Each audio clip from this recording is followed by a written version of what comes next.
sustainable economic growth and financial inclusion in Nigeria. And so this, distinguished ladies and gentlemen, this forum aims to present the political economy analysis report on the institutionalization and implementation of the school feeding program in Nigeria, to bring key decision makers together to have conversations on the institutionalization and implementation of the integrated school feeding program for sustainable economic growth and financial inclusion. And lastly, to facilitate the establishment of a multi-stakeholders technical working group for the institutionalization and implementation of the school feeding program in Nigeria.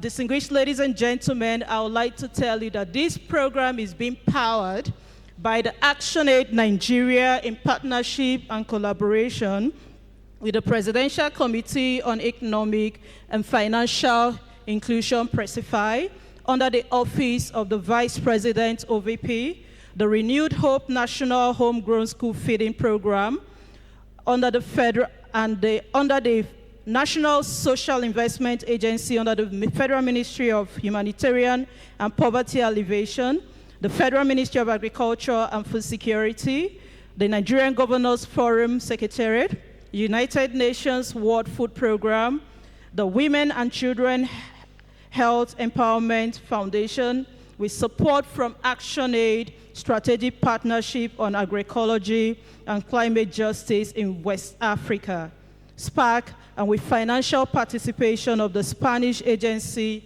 for International Development Cooperation. As Nigerians, there's something very unique about us. We love to smile, we want to connect. So can I ask that with a big smile, a very beautiful smile on your face, you warmly turn to your neighbor and give a handshake, welcome your neighbor in your dialect.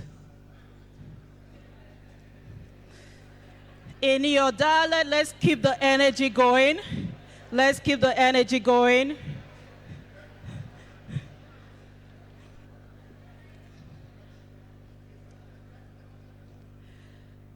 Thank you so much. Thank you so much. So 2 things we'll need to bear in mind for the duration of this beautiful forum. One is that we need to keep smiling, because the more you smile, the more endearing, the more people would like to come to you, and the younger you look. Secondly, we need to clap for others as they are being recognized, because by clapping for others, you are first of all clapping for yourself, and you are doing self-care. So when you clap, the blood flows easily. So can we smile and clap at the same time for ourselves? Thank you so much. So please don't frown. The camera, the media team will be going around. If you're frowning, they will capture your face, and we wouldn't want that. Thank you so much.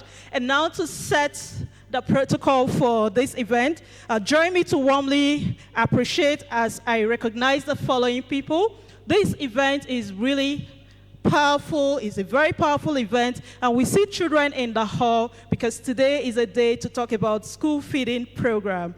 And at this point, I would like you to join me to warmly recognize the representative of His Excellency, the Vice President of the Federal Republic of Nigeria, Senator Kashim Shettima, GCON, and that is in the person of Dr. Tope Kolade Fasua, Special Advisor to the President, Economic Affairs in the Office of the Vice President. That clap. So people on this side are more active. All those on the other side are not. And just to also let you know that this is a hybrid event. And so those joining us online, we do warmly welcome you and do hope that you keep tuned. Feel free to post your comments and your questions, but first of all, introduce yourselves using the Zoom chat. I would like to also recognize in our midst the representative of the Honorable Speaker of the House Committee, of the House of Rights, I beg your pardon, Right Honorable Tajuddin Abbas, PhD, represented here by Honorable Dr. Chike John Okafor, the Chairman, House Committee on Nutrition and Food Security. And you can see that this event really draws attention from across Nigeria because this morning and right here in the hall, we are also being joined by His Excellency, the Governor of Taraba State, Governor Abu Kefas, represented here by Honorable Commissioner, Basic and Secondary Education, Dr. Augustina Godwin.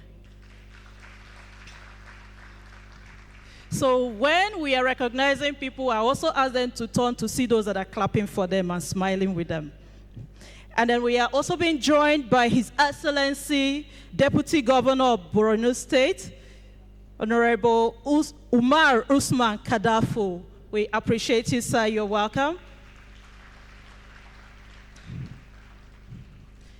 And then we have the FCT Minister of State, Honorable Maida Kuku Adamo, represented here by Dr. Maria Mahmoud. Thank you so much. I love that royal wave. Thank you so much. And then we have the Accountant General of the Federation, Mr. Shamseldin Babatunde Ogunjimi.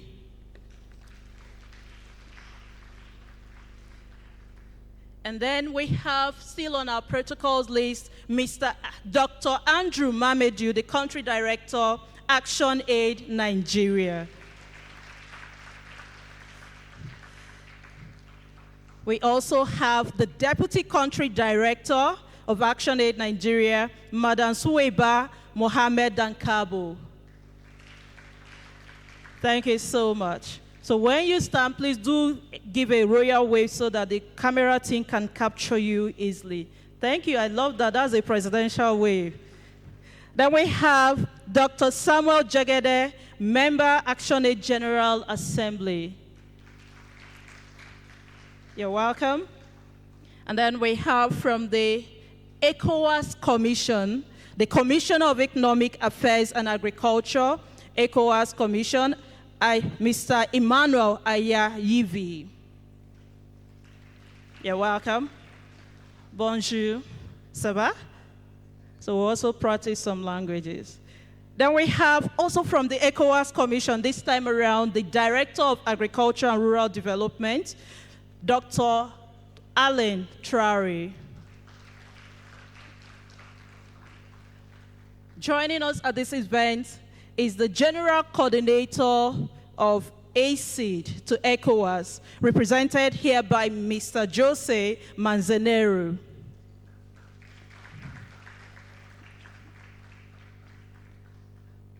From the INSIPA, we have the Program Manager for Grant for Vulnerable Groups, Hajia Aisha Aluba Bankudi. Thank you. Let's keep that royal wave moving and the hands clapping for our self-care. Thank you so much, everyone. And then we have Dr. Mrs. Folake Olatunji David, Director Basic Education, Department Ministry of Education. In our midst is the Secretary General Correct, Alhaji Mohammed Bello Tuku.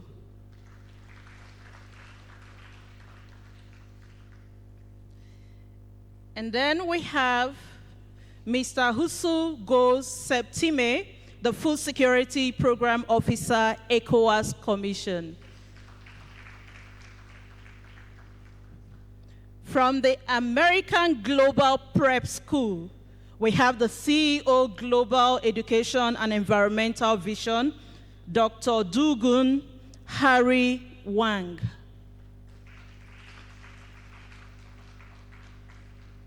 And then from the Federal Ministry of Health and Social Development, we have Mrs.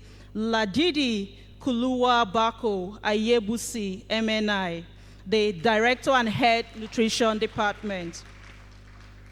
And today is a day where we have opportunity to celebrate the children through the school feeding program. So can I ask the children from the Aduvia International School to please stand up, give us your royal wave as we appreciate you. The lovely children from Aduvia.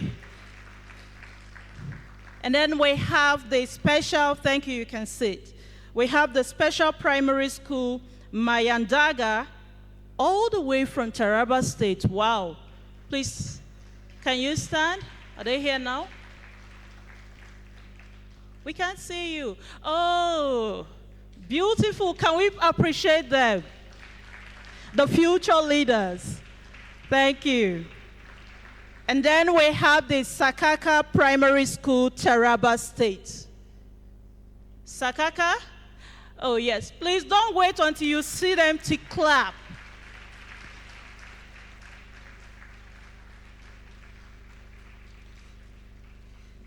Still on our list, we have Madam Sadia Abdullahi, representing the National Program Manager, National Cash Transfer Office of the Federal Ministry of Humanitarian Affairs. Thank you so much for that smile. We have the Deputy Country Director, World Food Program, Serine Loom, Mr. From the African Development Bank, we have Mr. Bashiru Ibrahim.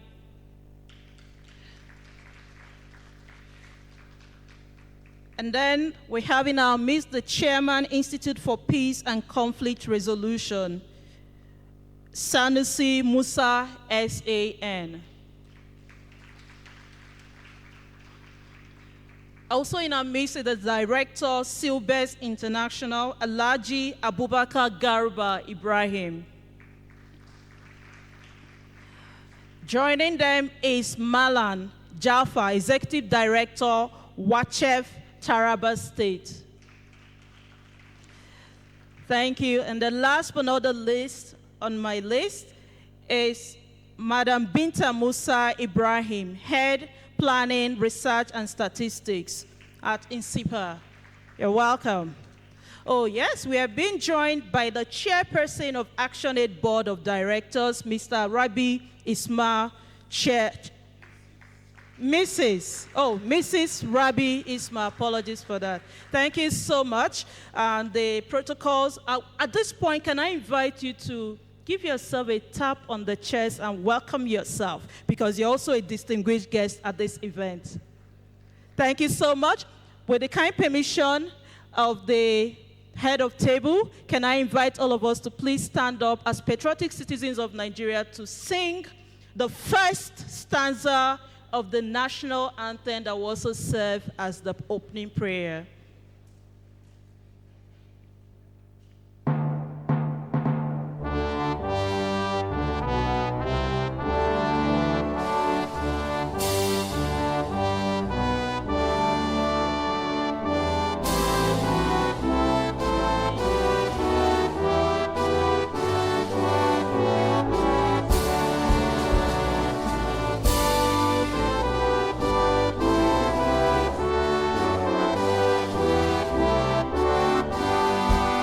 Thank you very much. Thank you, distinguished ladies and gentlemen. You may now be seated. And in the interest of time, we will need to quickly start. And this time around, to set the ball rolling, join me to welcome for the welcome address the Country Director, ActionAid Nigeria, Dr. Andrew Mamedu.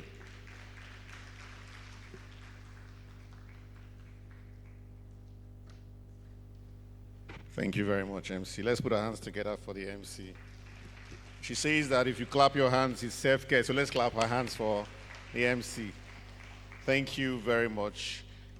I guess I will not have to repeat the protocol, or else we will not leave here today. So kindly allow me to adopt the already established protocol.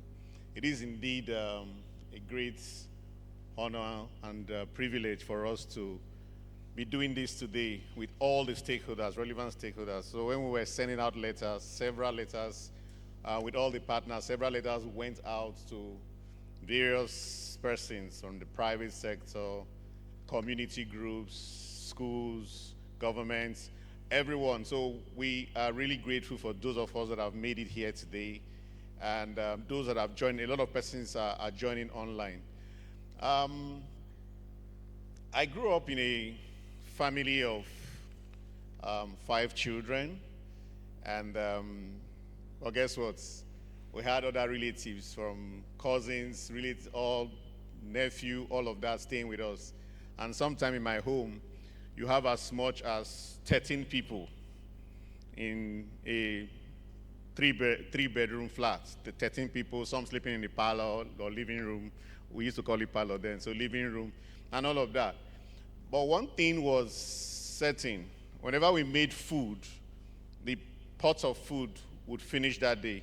And the way we ate, it was like food was a necessity and important for us to do that at that point. These days, I have to beg my children.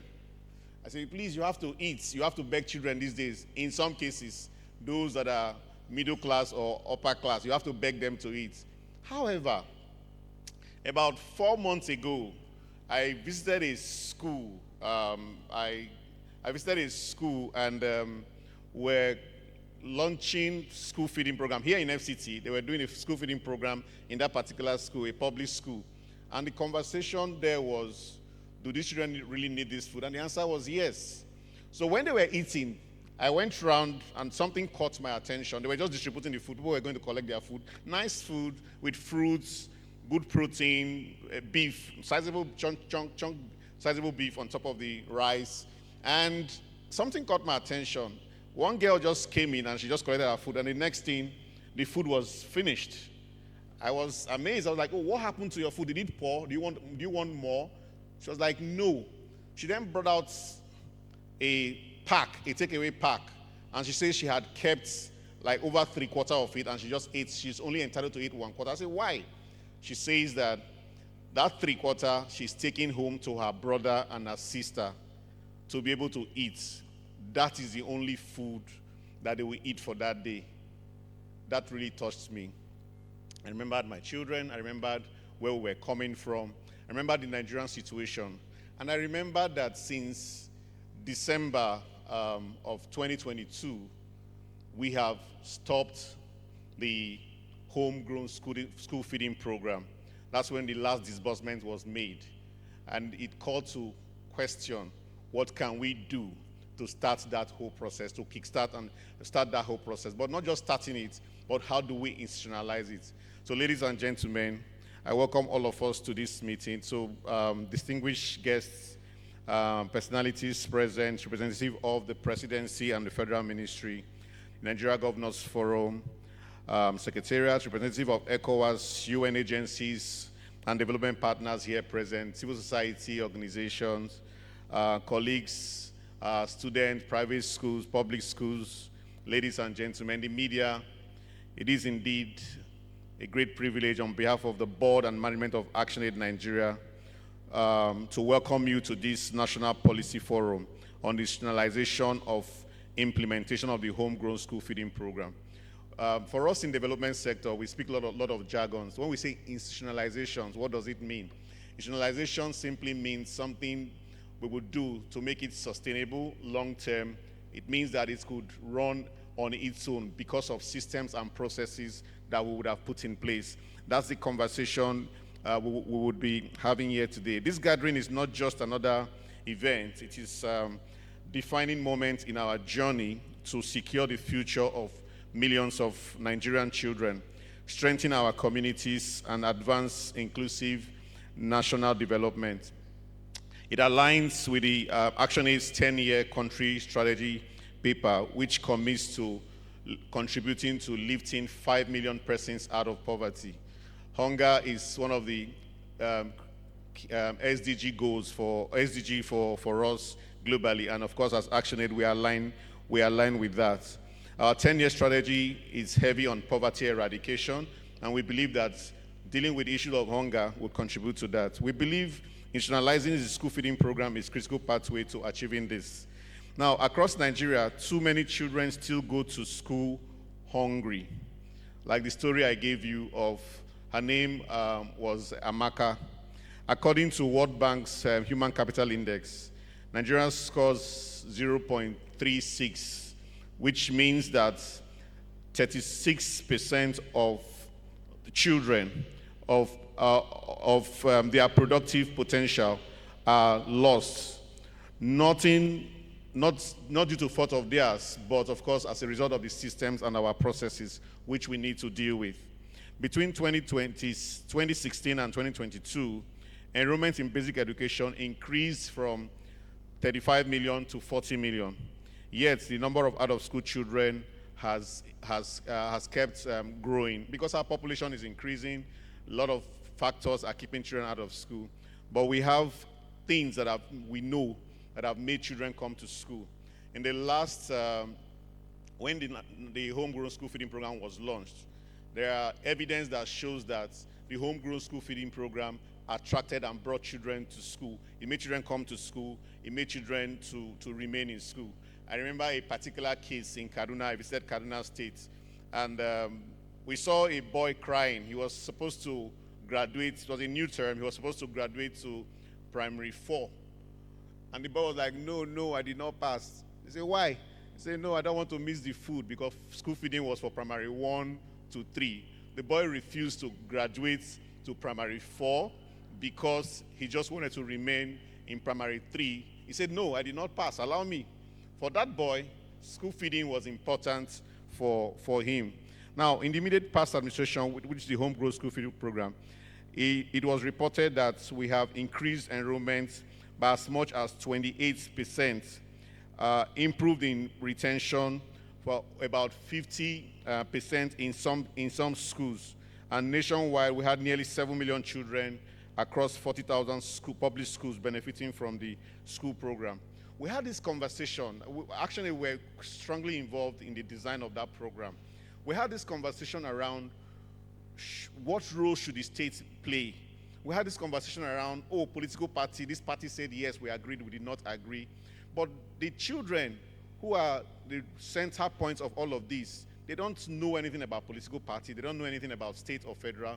All the children knew was that they wanted to eat, and the state plays a great role in ensuring that this happens at the end of the day. And for us in ActionAid, it is for this reason that we always believe and support the federal government's vision for the homegrown school feeding program. And it is a proven pathway to address these gaps. And our partnership with the federal and state governments predates this forum and has translated to vision and actions that have led to clear results.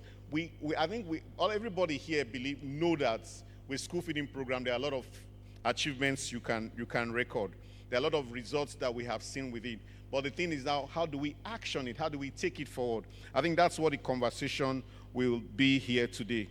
Now, for us, similarly, through ActionAid's innovative action for school feeding program in Taraba State, supported by ECOWAS and ICID, ActionAid Sparks West African program as well, we have also proven that school feeding can work even in hard-to-reach community. You need to see those community. About last month, Sweba, the Deputy Country Director, visited the program where you visited the school where you have to go with bike. You have to be careful to climb the hill going to the school. Or if you are walking, you have to walk as long as 30, 40 minutes to be able to access the school where some of these children are coming from.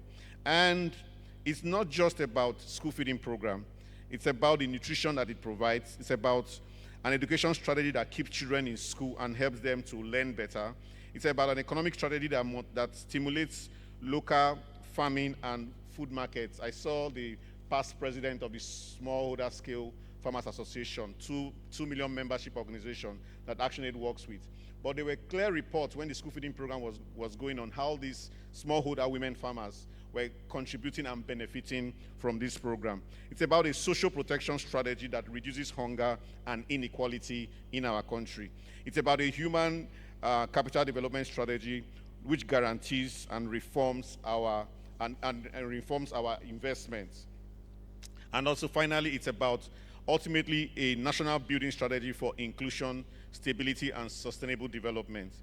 When people institutionalize the program, when properly institutionalized, the program will improve nutrition and learning. It will create jobs, of course, enhance financial inclusion, and build resilience for future generation. As we deliberate today, I urge us to, one, think beyond short-term interventions, but push for long-term frameworks that will survive the political transition. Yes, we We know that there was a challenge. The president, as a result of that, had to halt the program. But I think we have had enough time to have our reflection and for us to kickstart the program. And for us in ACTIONAID, we are open as allies to get this started at the end of the day to provide support.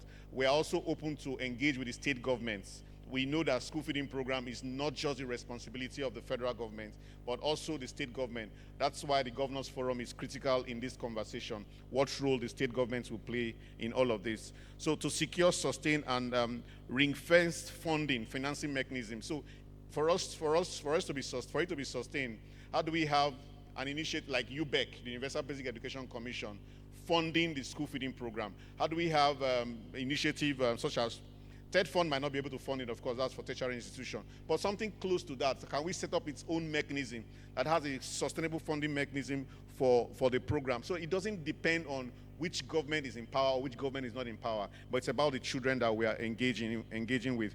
And also strengthening community ownership and local sourcing with women farmers at the center. And finally, and most importantly, commit to building a school feeding system that is inclusive, sustainable, transformative, and accountable to the people.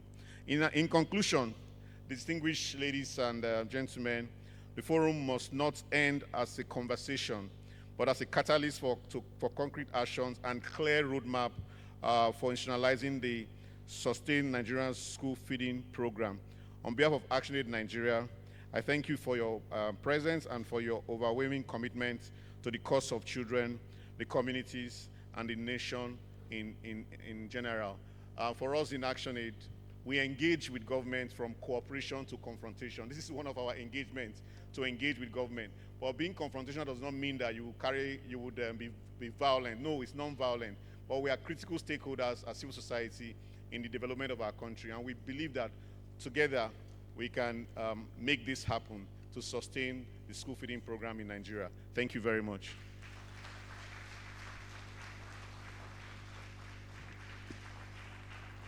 Thank you very much, Dr.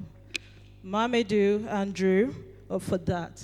Ladies and gentlemen, we have part of the hosting team in our midst, and I would like you at this point to join me to welcome and appreciate the Honorable Minister of State, Humanitarian Affairs and Poverty Alleviation, Dr. Tanko Yusuf, represented here by Mr. Valentine Ezulu, Director of Social Development. Could you please warmly welcome them with a round of applause? Also in that hosting team, we have Dr. Nuruddin Abubakar Zaru, Technical Advisor to the President on Economic and Financial Inclusion, and the CEO, Presidential Committee on Economic and Financial Inclusion, Precify. Please, can we give in that Precify clap? Also with us is the amiable Dr. Princess Aderemi, the National Program Manager, Renewed Hope, National Homegrown School Feeding Program. I'm not sure that clap is princess-like. Thank you so much. Also in our midst is Dr. Amina Adamu, Director Sustainability, Precify. Still here with us is Dr. Yetunde Adeniji, the SSA to the President on School Feeding.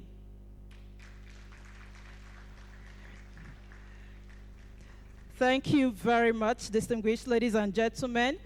The protocols team will still be giving us names, so if your name has not yet been announced, apologies for that. We will do that in due course. Right now, I would like to invite, for a very brief special remarks, the Commissioner for Economic Affairs and Agriculture, ECOWAS Commission, Mr. Emmanuel Ayayivi.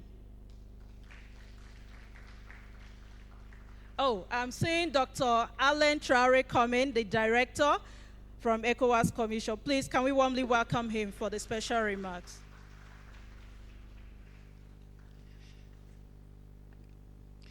Bonjour à tous. Comment allez-vous? Good. So you have understood that my first language is French but my second language is English. So I will try my best. And let me stand on the existing protocol. Like my previous speaker, if I want to repeat all of them in the order, we'll spend about 30 minutes here. So with your permission, allow me to go. But let me recognize the representative of the Honorable Minister of State, Minister of Humanitarian Affairs and the Poverty Reduction, Honorable representative of ministers here, technical advisors, representatives, directors, the country director of ACTIONAID, my friend, dear participant, distinguished guests, ladies and gentlemen.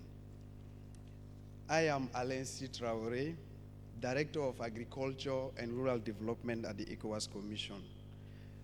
Allow me to present you the warm excuse of my commissioner, Masanje Touré Lissé, the Commissioner for Economic Affairs. She would have loved to be here, but unfortunately she couldn't. She therefore mandated me to deliver her speech. So I will literally try to read the speech. At the outset of my remarks, I would like to give glory to God for allowing us to meet today in Abuja on the occasion of this important national forum on the institutionalization and implementation of school feeding based on local production to support economic growth and financial inclusion in Nigeria. Allow me to express on behalf of His Excellency, the President of the Commission, Dr. Umar Aliyu Touré, ECOWAS gratitude to His Excellency Bola Ahmed Tinubu, President of the Federal Republic of Nigeria, for his personal commitment to regional integration and his multi-faced support aiming to achieve the Community Vision 2050 and ECOWAS of the people, peace and prosperity for all by 2050. This exchange of views today is an opportunity for all of us to recall that food and nutritional security in general, and school feeding in particular, remains a strategic priority for our organization, ECOWAS. It is the heart of our regional agricultural policy, ECOWAP, particularly through the Axis 3, which aim to improve access to food, nutrition, and the resilience of vulnerable population. Ladies and gentlemen, children's education is an essential pillar of the development of human capital in West Africa. School feeding based on local production is proving to be a promising approach for achieving this objective. It is not simply an isolated initiative. It is also a holistic strategy that aims to improve child nutrition and contribute to school performance, support local agriculture, stimulate local economy, rural economy, and reduce poverty. According to data from the Global Child Nutrition Foundation, the school feeding situation in the region, we are speaking about the 15 ECOWAS member states, show that 25 million of children are benefiting from school canteen in West Africa, which is representing in 2025, which represent 32% of children of primary school age. This shows that the overall coverage rate is low in the region, despite the effort made by the governments and their partners. Greater political will, large-scale implementation of school feeding programs, and their sustainability are therefore more than necessary and very important. With this in mind, ECOWAS, with its financial support from the Spanish cooperation, is implementing a regional program to promote integrated school feeding models in West Africa, including the 15 ECOWAS member states, even extended to Chad, with a fund allocation of over $10 million US, with a contribution of Spanish of 4.5 million US dollar. The aim of which is to generate promising practices and strategies that can be scaled up and support the sustainability of school feeding program in the region. We are not, with that amount, looking for direct impact, but indirect impact. With that small amount, as bigger it is, you will understand immediately that we cannot cover the need over the 15 member states. This is why we strategically partner with some key stakeholders within the member state. In Nigeria, the NGO ACTIONAID is leading one of the 16 projects entitled Innovation Action for School Feeding Program, with the strategic activity of institutionalizing school feeding in Nigeria. I think this is important to emphasize the relevance of this activity and the opportunity for Nigeria to make a success of it and spread it the world throughout the region. Indeed, through the process of institutionalization, dialogue between stakeholders, we can facilitate and have a better understanding and appreciation of the governance, various strategies for the sustainability of the program. I will also like to highlight one of the assets that could make this initiative a success. The National Schooling Program, based on the local production in Nigeria, operates through a collaborative approach, integrating sectors such as justice, agriculture, education, health, statistics, finance, and budget. This inclusive approach demonstrates once again the strategic importance of school feeding program, and this unity in diversity of action deserve to be preserved, and the National School Feeding Program move forward for the happiness of our children through actions such as increasing the budget allocation for equitable coverage, especially for the vulnerable groups. The quality of various players gathering in this room demonstrate today the desire of each to make their contribution to meeting common challenge such as coordination, rationalization of resources, governance of the program, and communication between all the stakeholders. I therefore invite you to engage in rich and constructive discussion, which I hope will enable us to tackle the issue of institutionalization calmly and successfully. We have recorded in ECOWAS that most of the international organizations delivering school feeding program, the content of the school feeding item contained 75% of imported product, which should have been likely replaced by local production. Therefore, before closing my remarks, I would like to reiterate on behalf of the President of the Commission, Dr. Aliou Umar Touré, my sincere thanks and gratitude to all the partners who are accompanying Nigeria in this initiative and all the ECOWAS member states by providing the necessary support for the progress of school feeding intervention. Finally, I would like to thank the Country Director of ActionAid and his brilliant team for organizing this forum and the great collaboration we have started since several years, the media and everyone involved in one way or another. Long life ECOWAS of the people, peace and prosperity for all of us. Thanks for your kind attention. Je vous remercie.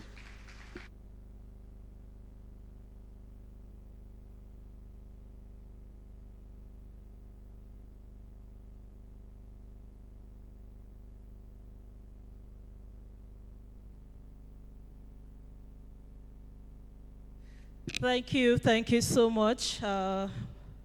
Merci beaucoup, Dr. Alain Traoré. One more time, can we appreciate the ECOWAS Commission? And now, still on recognitions, this time around, the hosting committee as well. We have in our midst, Mr. Azubike Nwokoye, the Food System Specialist, ActionAid Nigeria.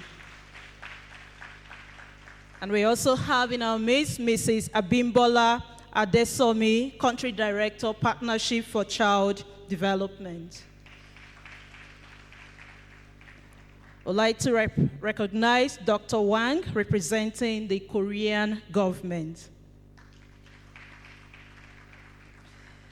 Also in our midst is the Director, Development Finance Institution, Central Bank of Nigeria, represented here by Mr. Sariki Idris. And now We'd like to also recognize the Board of Trustee Chair, Wachev, Taraba State, Dr. Garuba Danjuma. In our midst as well is Alhaji Idris Goje, the Program Manager, Taraba State National Homegrown School Feeding.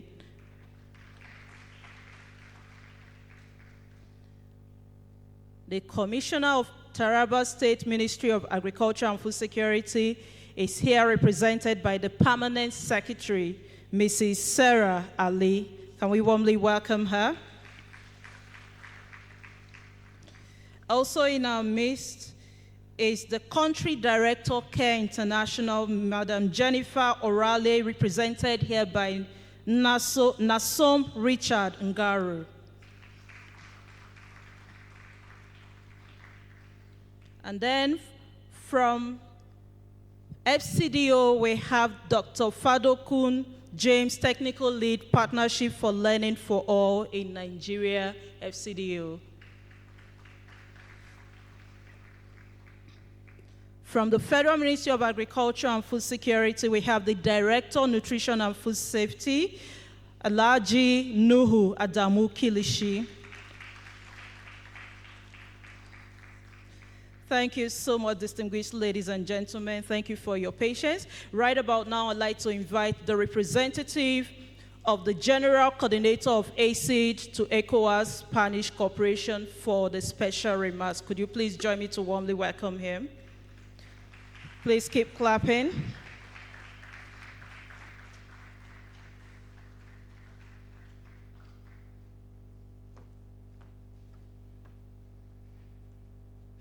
Thank you very much, everyone, for your presence. The General Coordinator of the Spanish Cooperation for ECOWAS couldn't come today, but I'm here for reading some words on his behalf. Honorable Minister of State, Minister of Humanitarian Affairs and Poverty Alleviation, Chair of the Steering Committee of the National Home Growth School Feeding Program, Honorable Ministers, Her Excellency, the Commissioner for Economic Affairs and Agriculture of ECOWAS, distinguished representative of various institutions, Mr. Country Director of ACTIONAID, esteemed participants, ladies and gentlemen, in your disadvantages, capacities, titles, and ranks.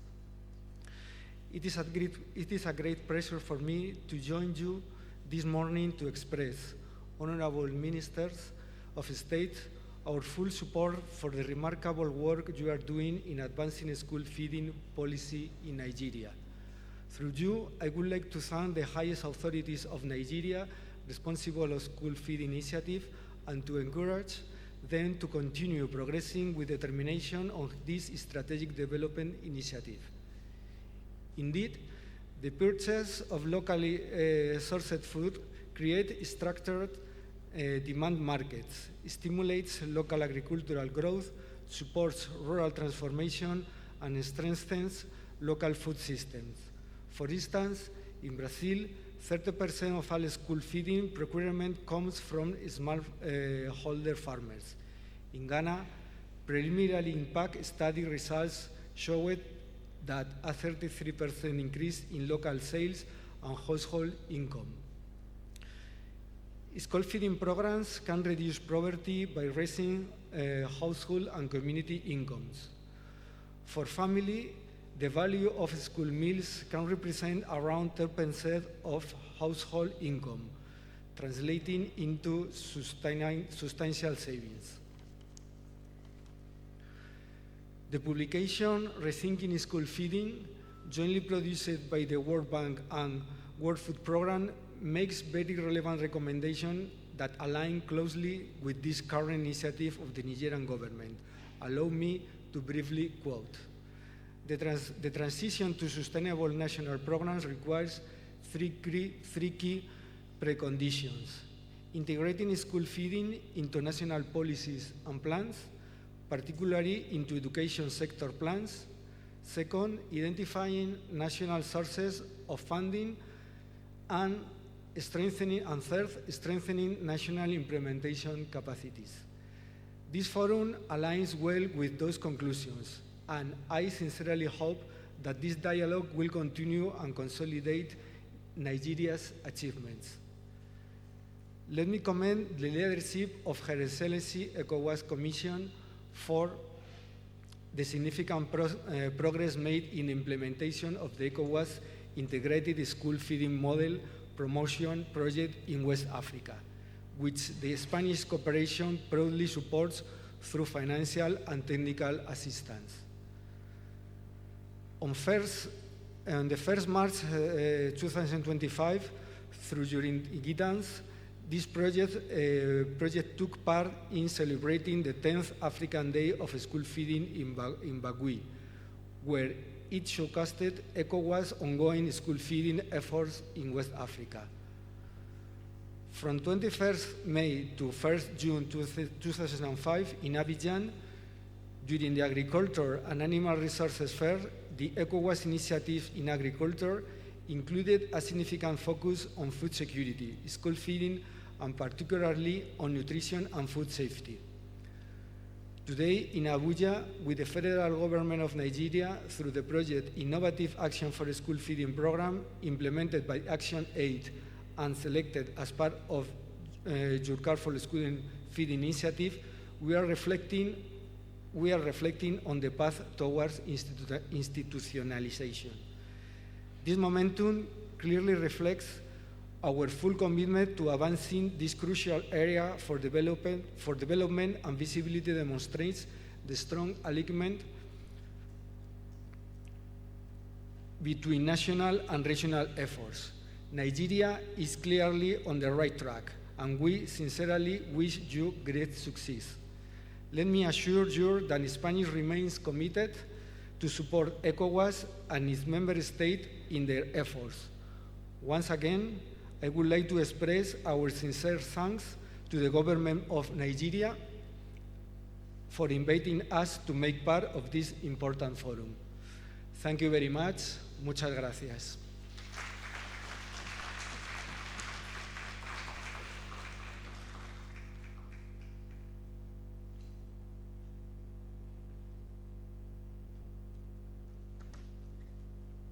So when you hear muchas gracias, the clap should be more muchas gracias friendly.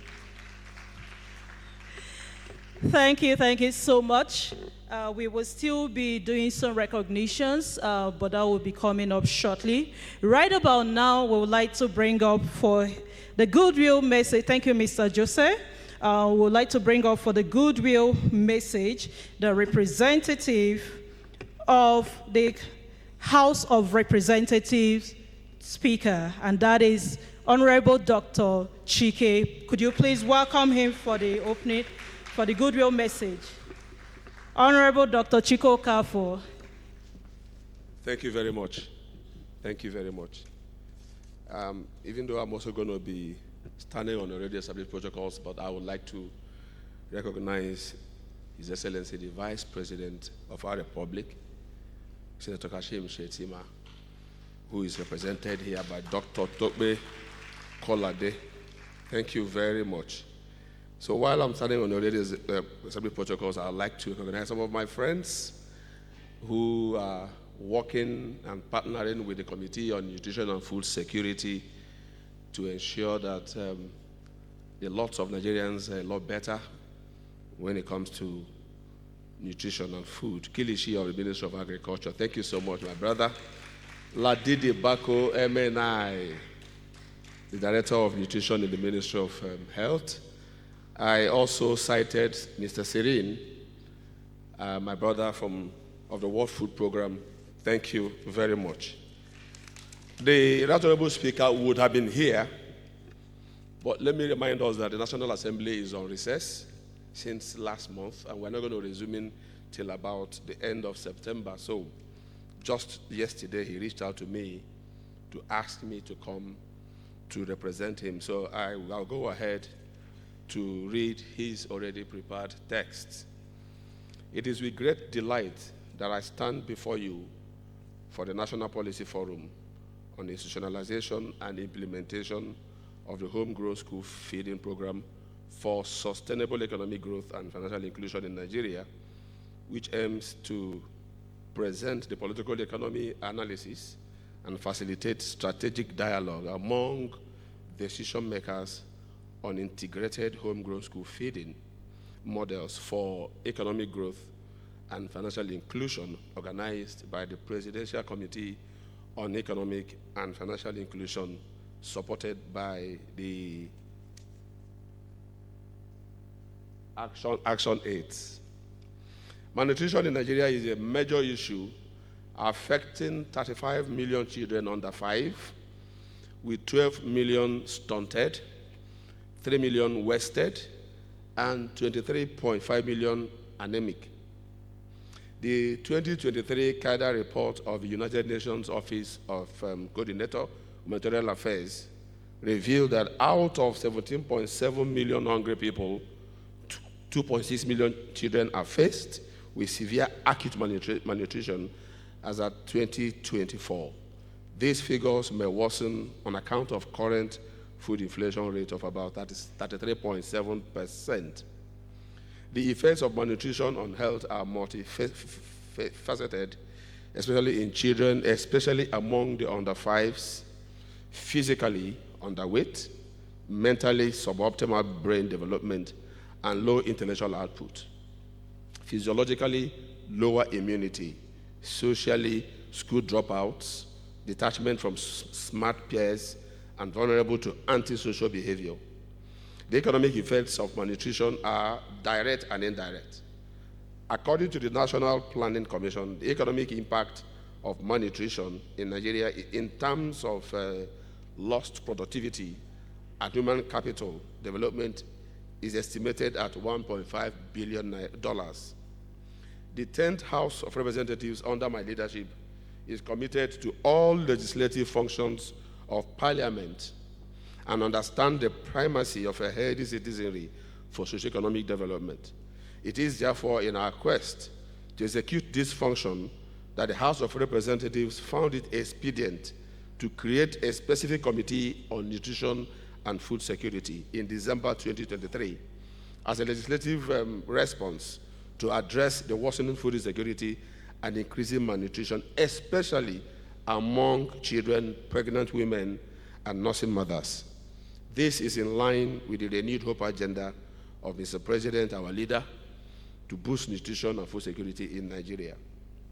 This is the first time such a committee is created in the history of the legislature as an arm of government in Nigeria, underscoring the importance we attach to this contemporary challenge. And one of the jurisdictions of the committee, as mandated in the standing order of the House of Representatives, is the National Homegrown School Feeding Program.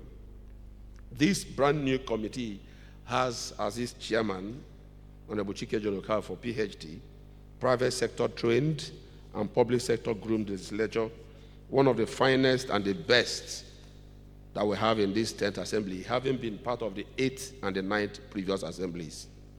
This committee is vested with the constitutional oversight powers for effective legislative inputs to ensure that the National Homegrown School Feeding Program is implemented with ease and efficiency.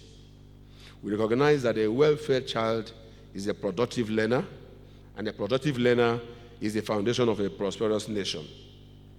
Given the profound importance of this program, its success demands the highest level of rigor from all implementation agencies. This necessitates a clear, detailed, and measurable implementation work plan. Furthermore, we must insist on absolutely transparent procurement processes. The sacred funds allocated for nourishing our children must be dedicated solely to that purpose, not consumed by the procurement of expensive, non-essential items like Hiluxes and other luxury vehicles as program vehicles, a pitfall we have regrettably witnessed in failed programs of the past.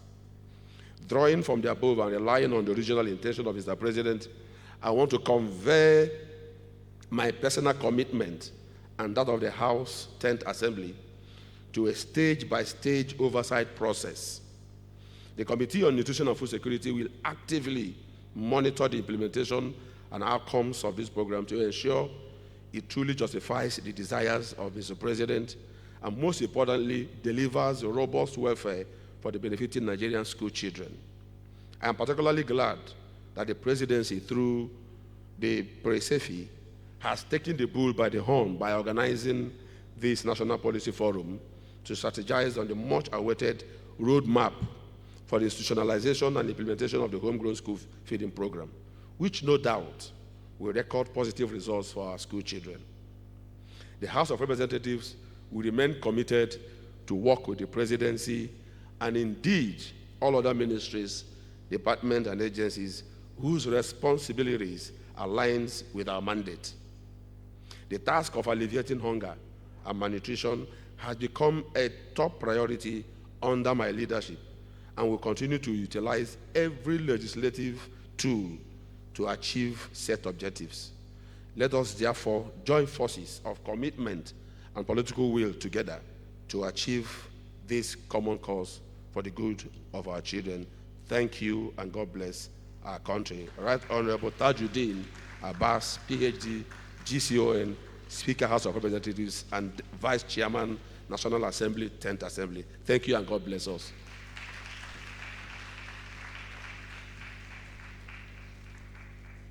Thank you very much, Honorable Dr. Chike Okafor, the Chairman, House Committee on Nutrition and Food Security, for the goodwill message presented on behalf of the Speaker, House of Representatives, Right Honorable Tajuddin Abbas.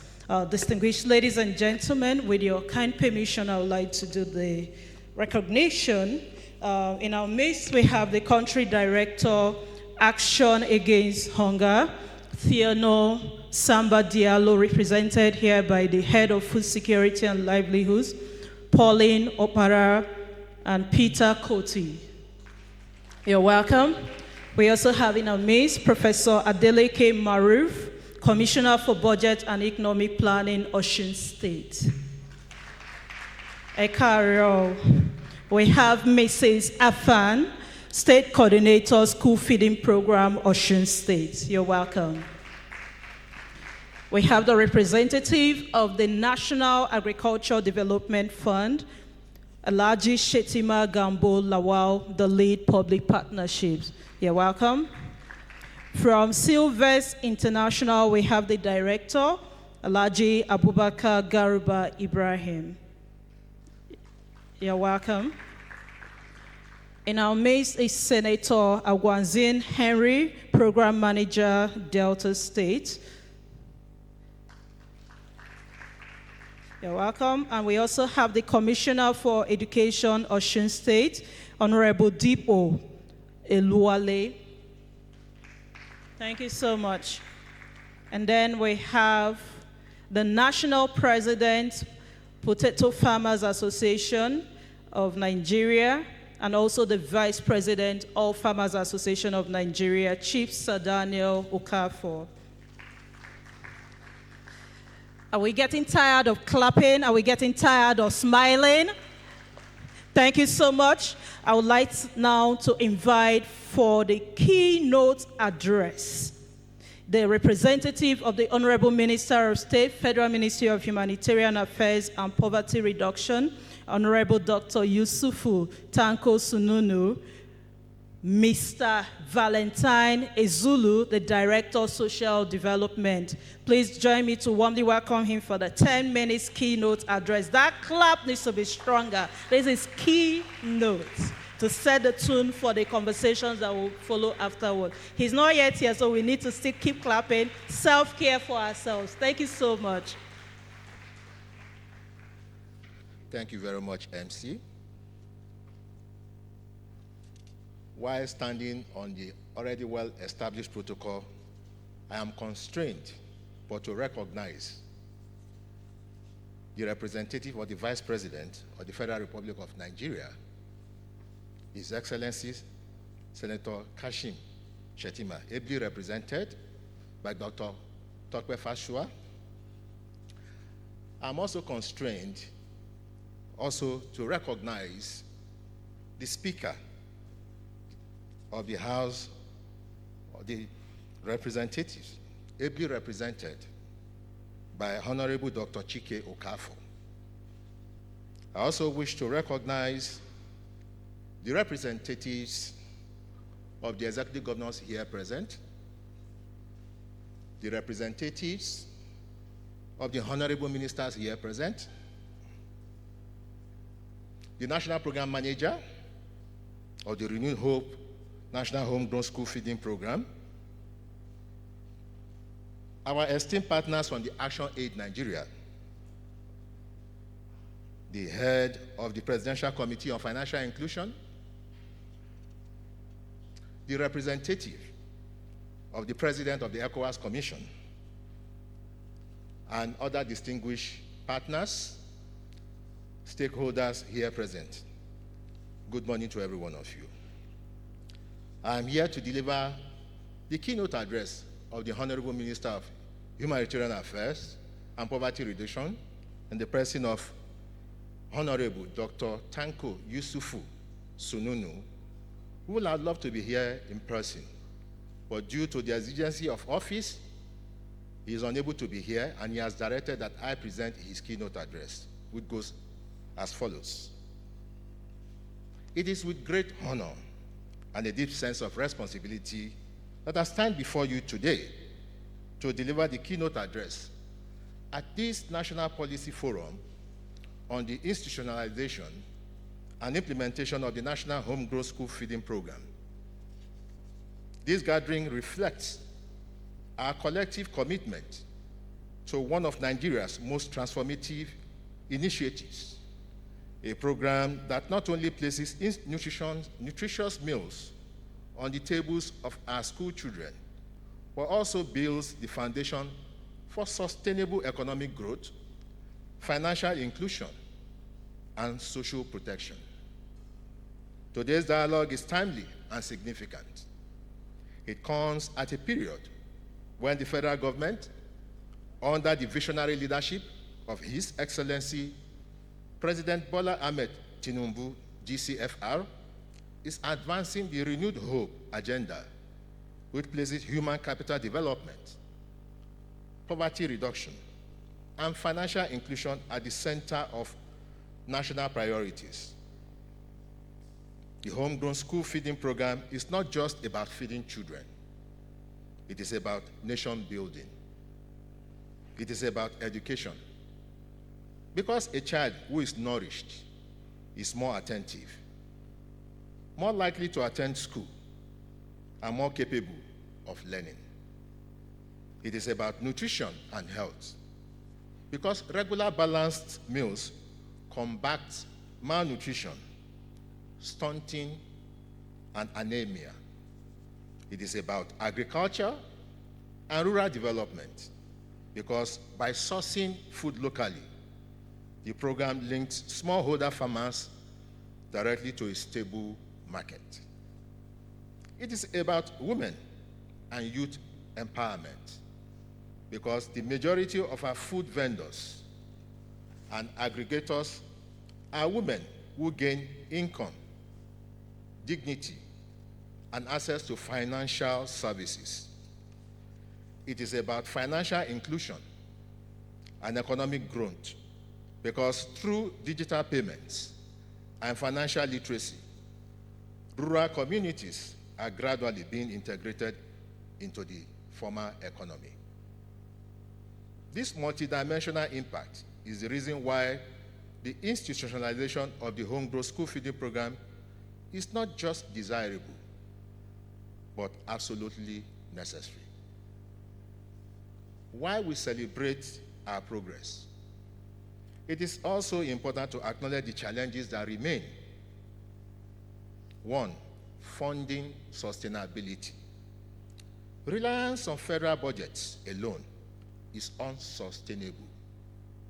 We need shared responsibility between federal, state, and local governments, with support from development partners and the private sector.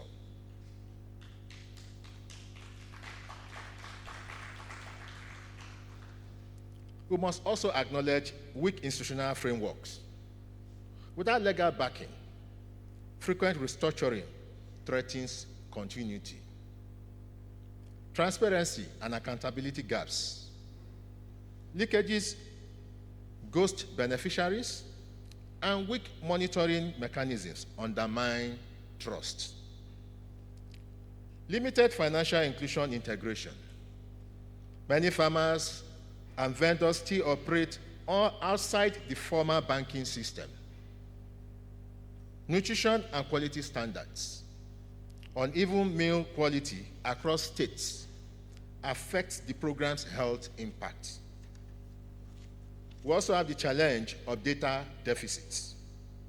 Lack of reliable data makes monitoring and evaluation difficult.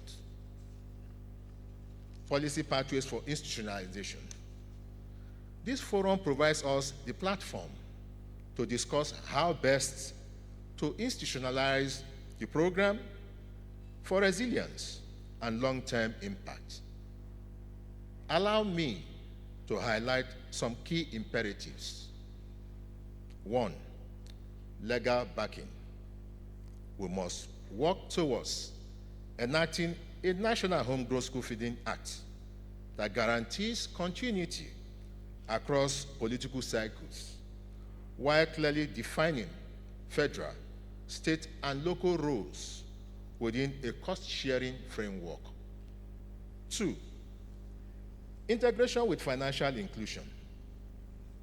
By digitizing all program payments, ensuring every vendor, farmer, and aggregator is banked, and linking participants to microcredit and insurance products, the National Homegrown School Feeding Program can deepen financial inclusion nationwide. Nutrition. Number 3, nutrition standards and food safety. A national nutrition guideline for homegrown school meals, aligned with international best practices, must be developed and enforced to guarantee safe, balanced, and quality meals for every child. 4, data and technology for accountability.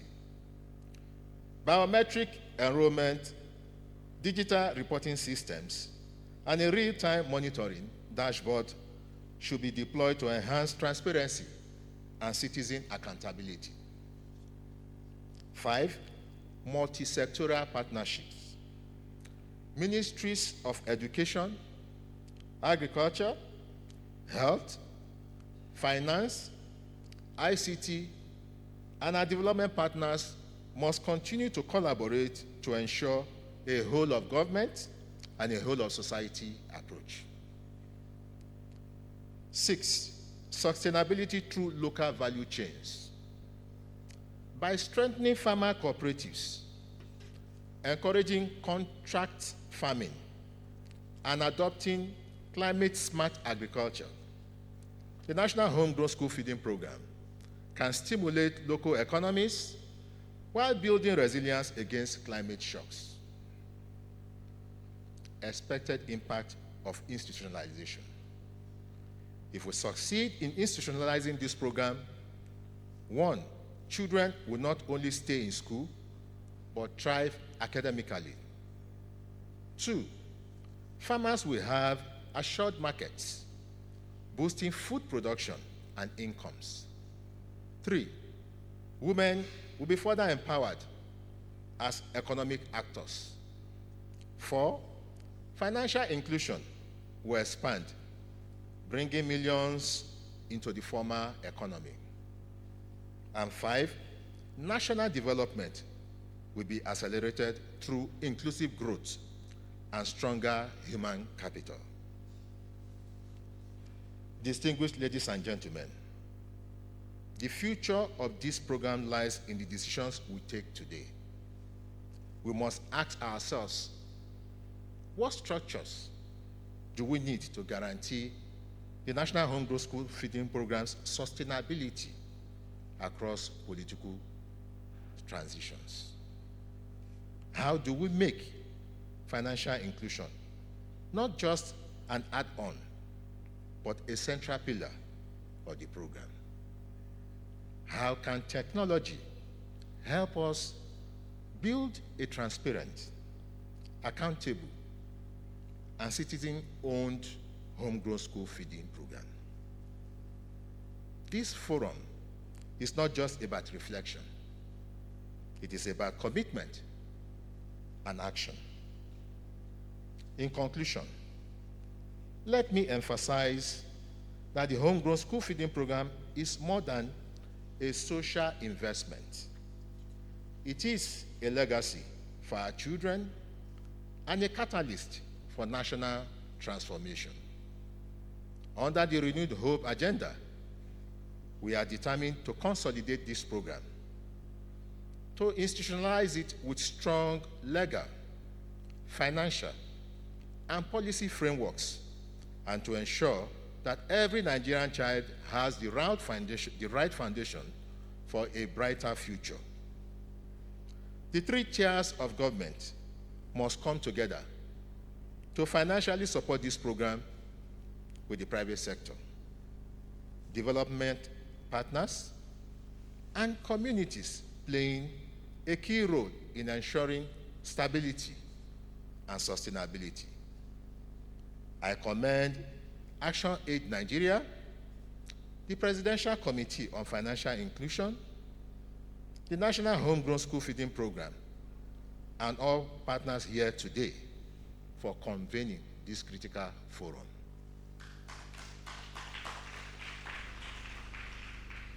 Together, let us seize these opportunities to strengthen the program, safeguard its future, and unlock its full potential for national development.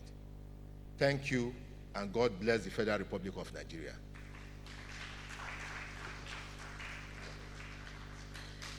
Thank you so much. Indeed, it deserves a standing ovation.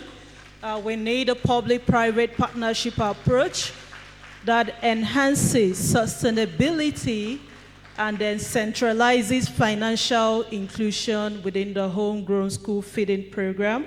And then we need technology as an enabler to make sure that we have accountable and, of course, citizen-led homegrown school feeding program. One more time, can we appreciate Mr. Valentine Ezulu, Director of Social Development, representing the Honorable Minister of State, Federal Ministry of Humanitarian Affairs and Poverty Reduction.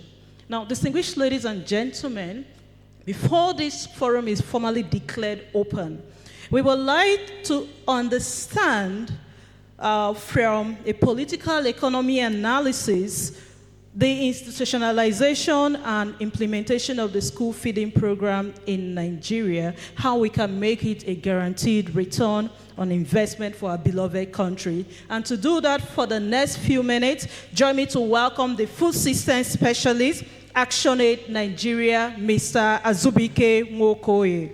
We can clap, we can smile with our neighbor, we can give a handshake. He's still on his way. Let's usher him one more time with a clap. Thank you, everyone. Permit me to stand on existing protocol. And I'll be very fast. I know you have copies. We are trying to buy a lot of time. So we'll kind of be making a business case so that every stakeholder will see that there is a guaranteed return on investment. And we have used some simple analysis to see that that happens. That's why we had to do a political economy analysis so that everybody sees themselves within this. Next slide, please. So in terms of the World Bank Human Capital Index, it is saying that Nigeria is only scoring a 0.36 level in terms of the score. And that means that children within Nigeria, especially for the poor and vulnerable, will only achieve just 36% of their productivity when they turn to adults.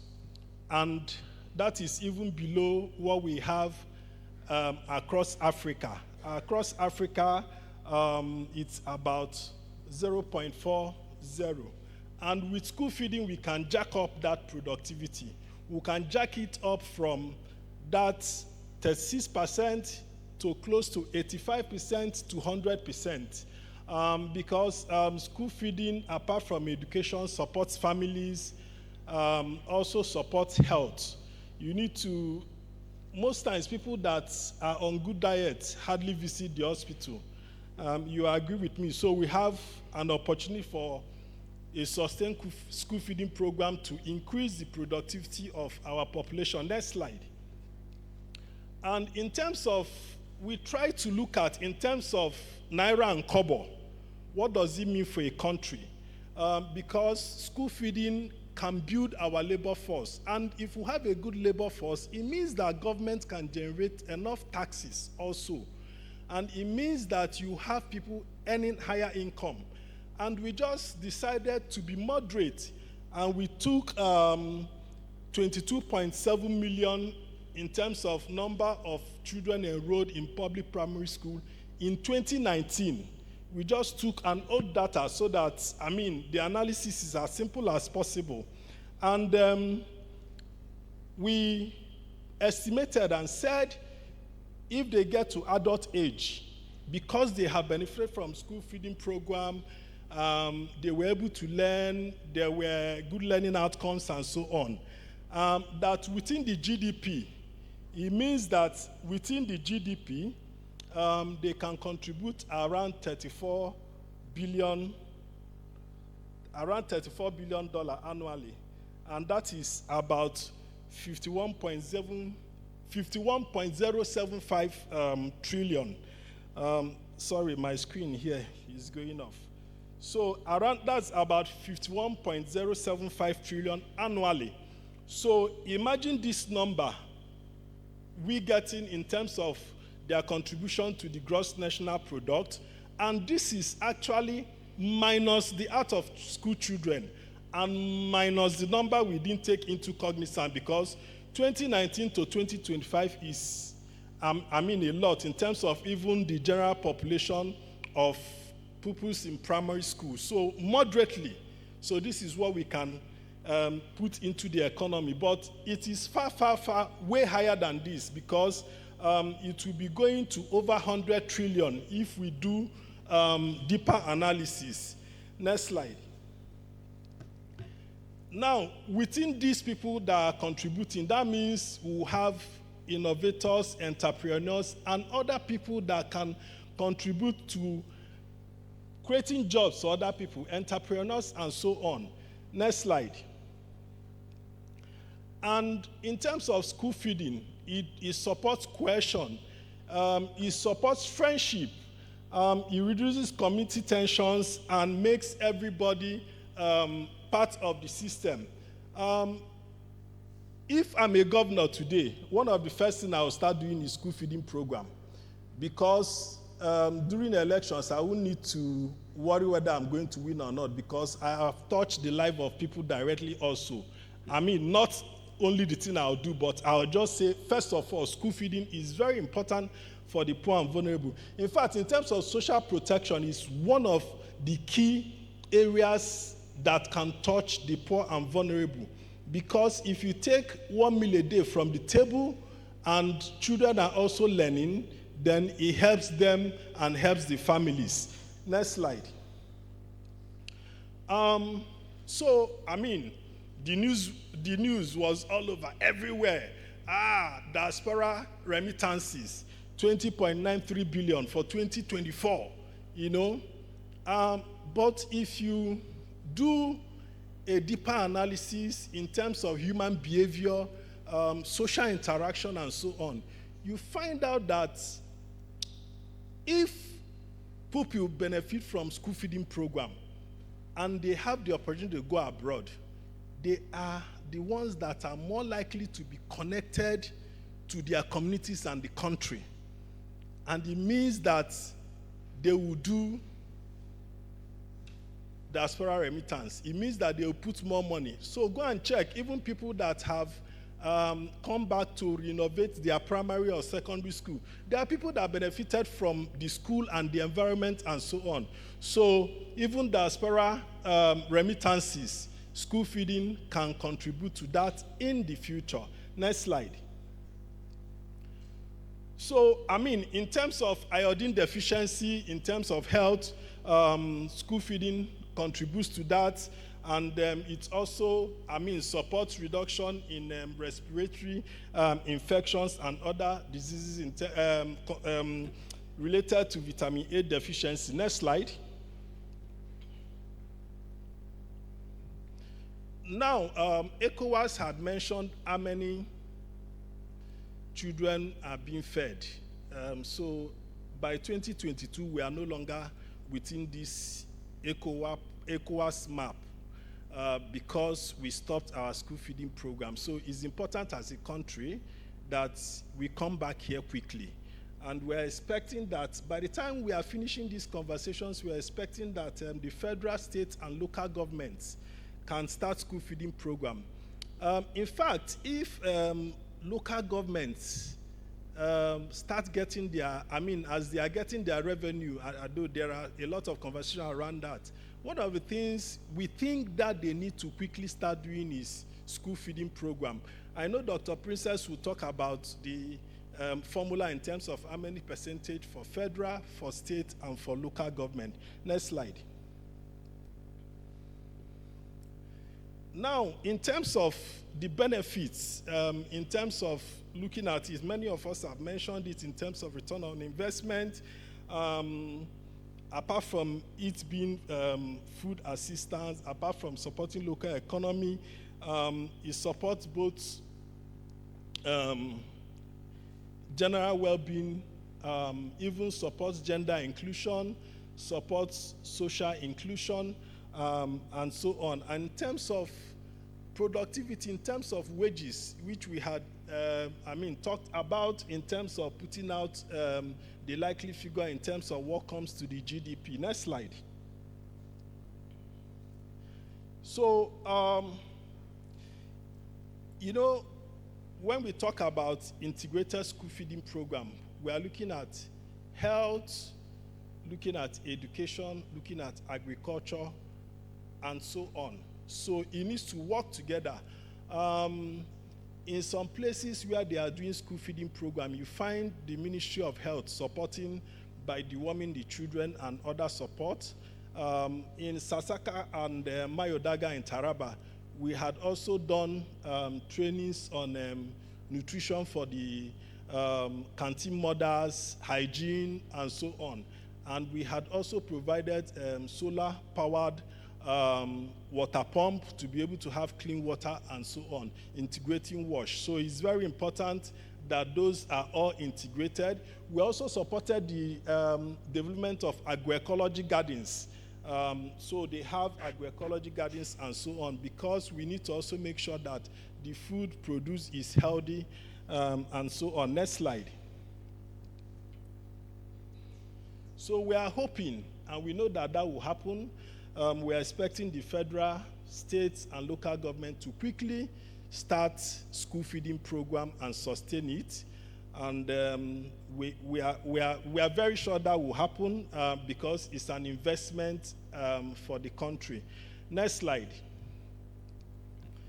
So I'll just say that ActionAid, we are also raising resources to do more across Nigeria, doing what we call Nigerians for Nigerians, and getting people to donate as small as 2,000 per month and more. Some people are donating 100,000 per month so that we can reach the unreached. I wish you will see the community, the two communities we are doing this particular school feeding program. You know that it's a very, very hard to reach community. So the form will be going around and so on. Next slide. So I would like to say thank you, Eshe, Nagode, Dalo, and we look forward to collaborating with you all.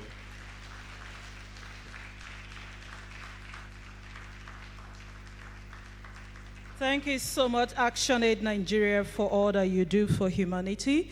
And thank you for the political economy analysis. I'm aware that the paper has been passed around so that at our earliest convenience, we can as well go through them. One more time, can we appreciate Mr. Zubike Nwokoye?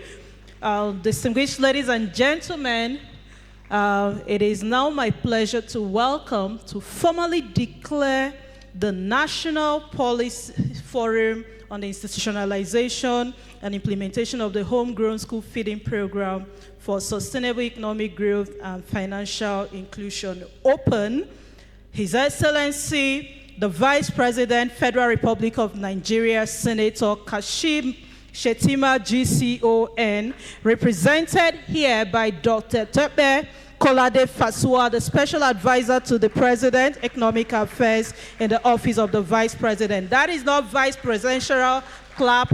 Keep it going, keep it.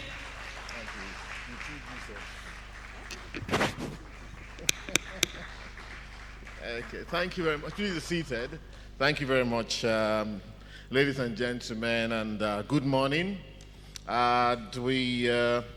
Standing on existing protocols, Your Excellencies, ladies and gentlemen, so that we don't waste so much time this morning. Well, as you know, my name is Tope Fasha, Special Advisor to Mr. President on Economic Affairs in the Office of the Vice President, and I'm here to strictly read the speech of His Excellency Vice President Kashim Shettima this morning. Today we make a simple, powerful promise. No Nigerian child should learn on an empty stomach, and no Nigerian farmer, yes, for the VP, and for His Excellency Mr. President. So we take that applause. And no Nigerian farmer should be excluded from the prosperity their labor creates. That is, thank you very much. That is at the heart of our homegrown school feeding program, and it is also the backbone of our national strategy for sustainable economic growth, financial inclusion, and even national security. Under President Bola Ahmed Tinubu's renewed hope agenda, we are committed to building a $1 trillion economy by 2030. The journey does not begin on the trading floors or in boardrooms. It begins in the classroom and in the smallholder field, where nutrition, thank you, where nutrition drives learning and offtake drives livelihood. School meals are not charity.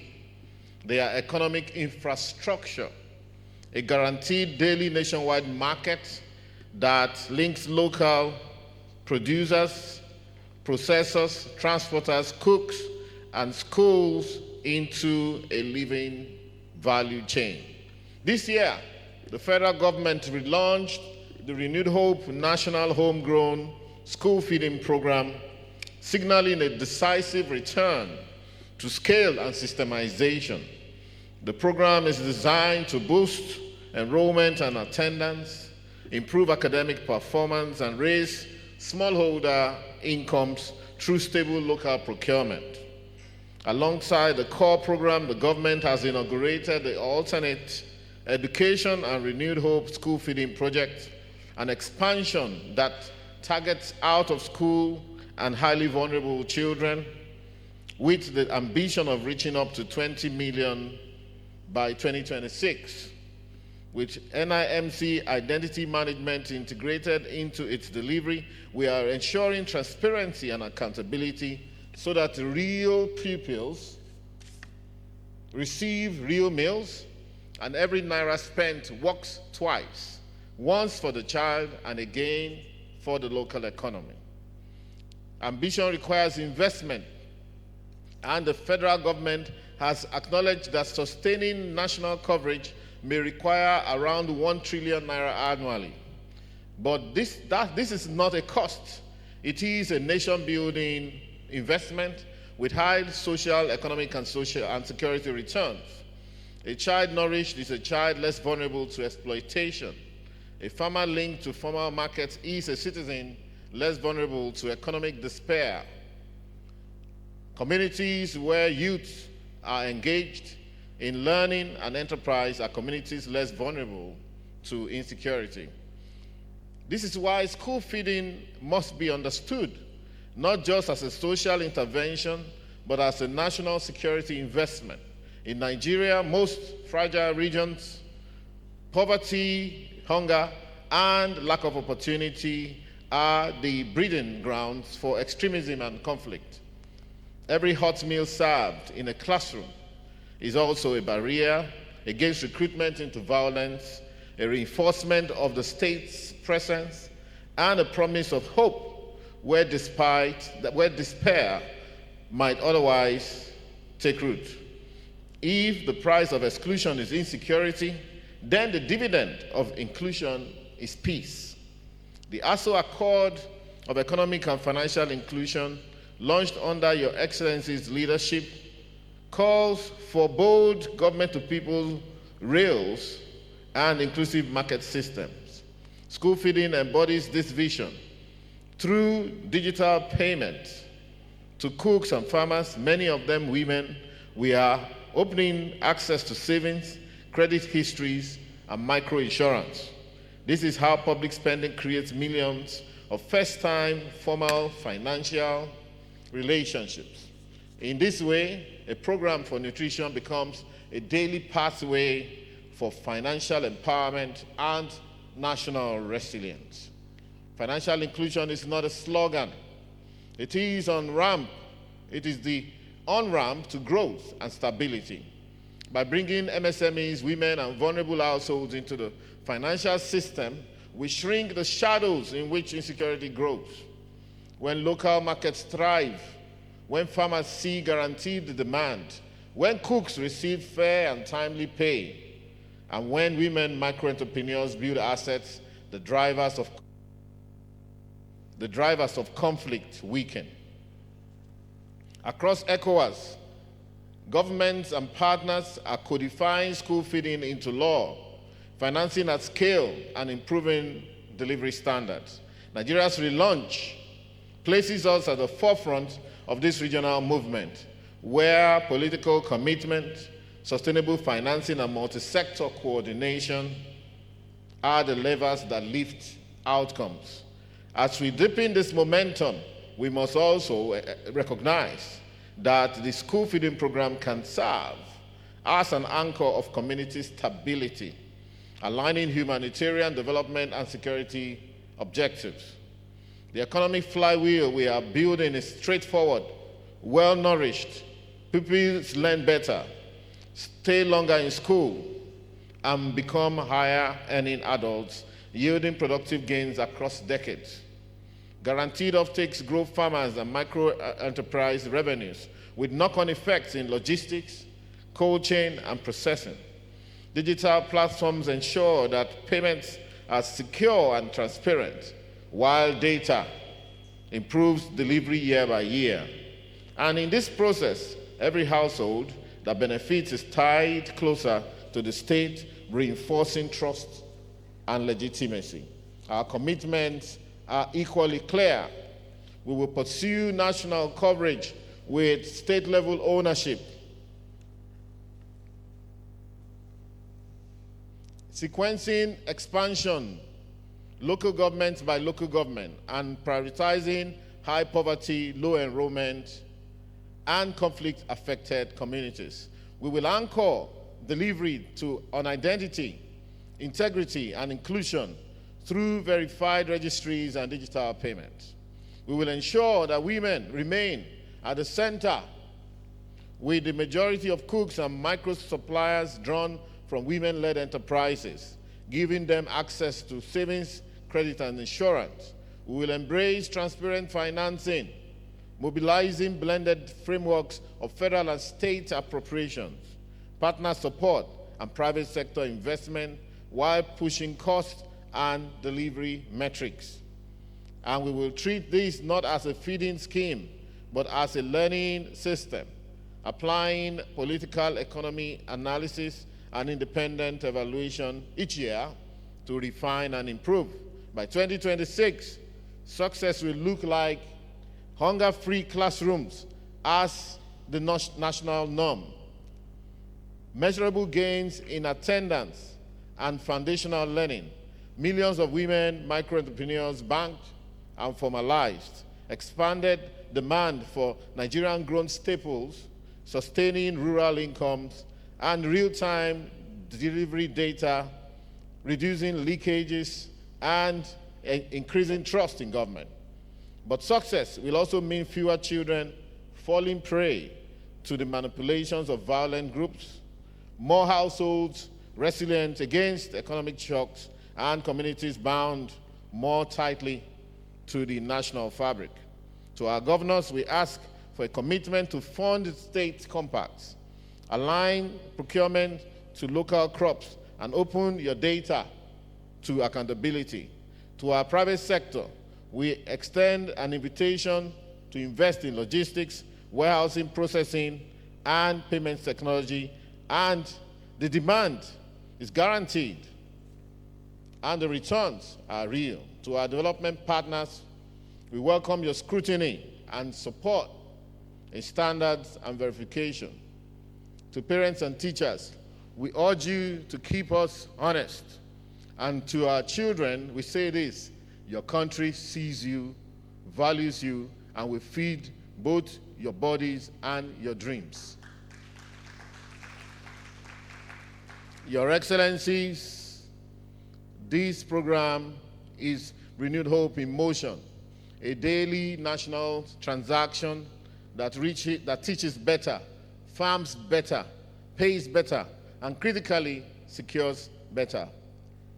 If we stay the course, tying nutrition to learning, procurement to inclusion, payments to transparency, and opportunity to peace, then the road to a $1 trillion Nigerian economy will be paved, not just with policy, but with the nourishing meal with one nourishing meal after another, served in every public classroom in this country.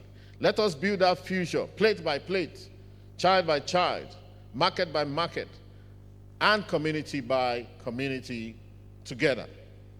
On this note, I hereby declare open on behalf of the Vice President this National Policy Forum to the glory of God. God bless the Federal Republic of Nigeria.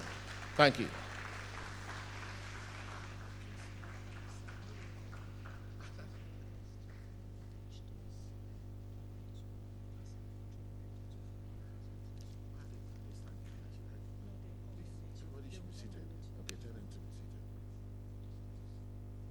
Okay, please don't go, Dr. Tope. Thank you so much. That club, was that vice presidential in nature?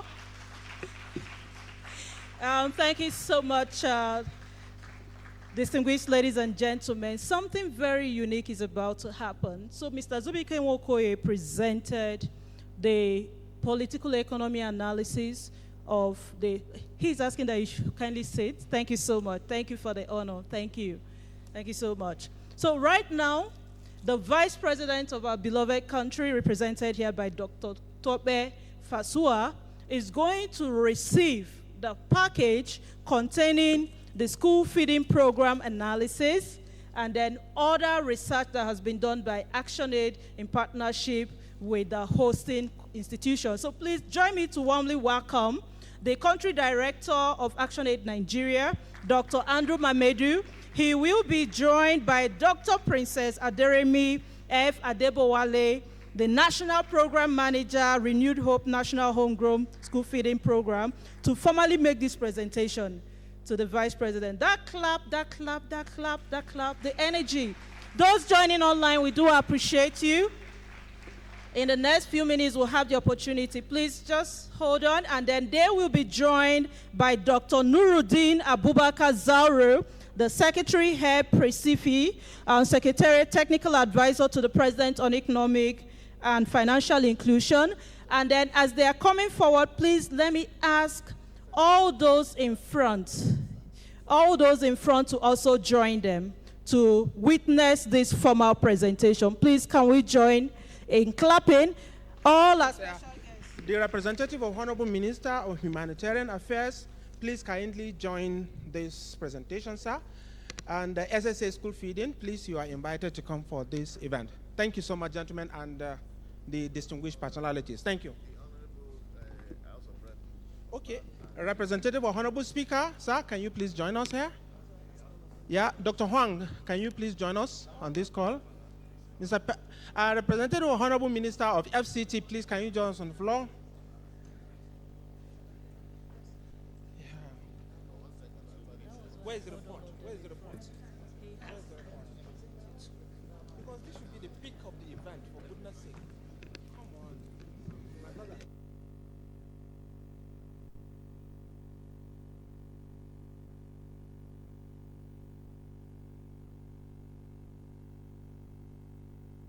Can I ask our special guest on stage to please pick a copy?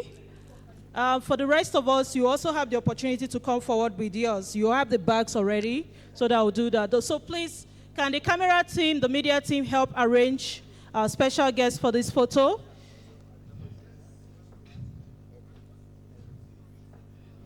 Please, can we have copies? Can we have copies? Can we have copies of the report?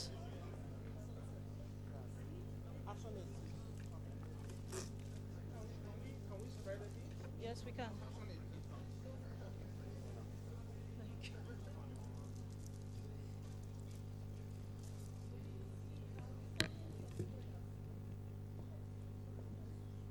Can we have more papers, more of the reports? You need to move this. You need to, this is for him.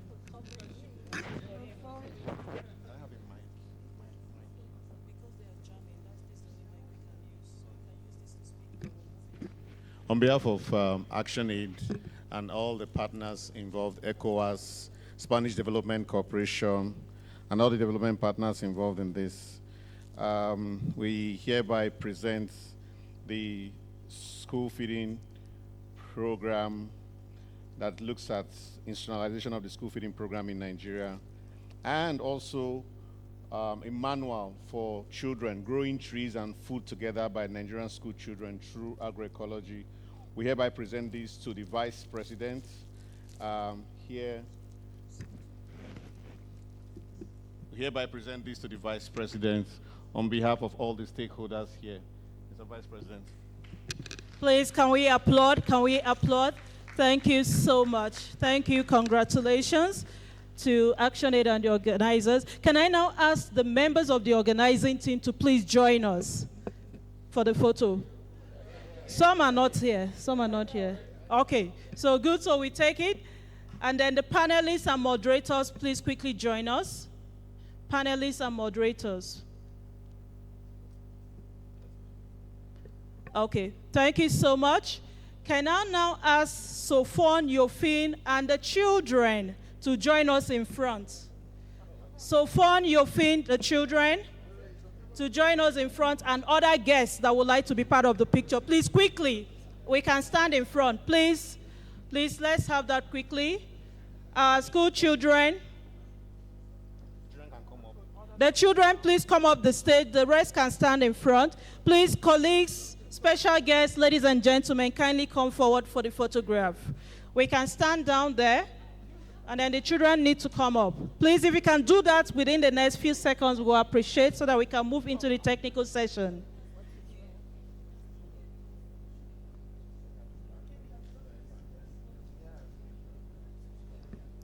Yeah, so some of us can stand down, then the children can join us up here.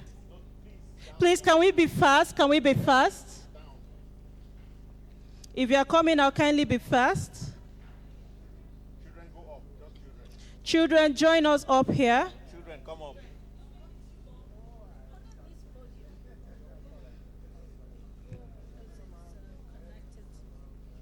And then the cable.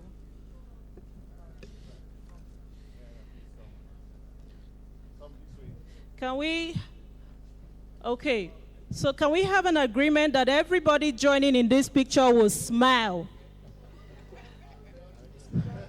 If you are not smiling, this is the time to smile. Some of you can come this way. Some of you can come over. Just come to this side. Careful. Yeah, good. Okay. So if your neighbor is not smiling, tap him or her gently and ask him or her to smile. Are we ready? Are we ready? Okay, so when I say school feeding program, what will you respond with? Institutionalizing school feeding program in Nigeria. Okay, so let's make it short. Let us institutionalize school feeding program in Nigeria. All in support say aye. Let us finance school feeding program in Nigeria. All in support say aye. Now, can you turn to your neighbor and give a warm handshake and let's capture that picture? That's sealing the deal. Collaboration is very key. Thank you so much. Thank you. We can now go back to our seats so that we can. Thank you so much. Congratulations to the organizers and partners. Thank you so much. We will now go back to our seat to quickly start the technical sessions.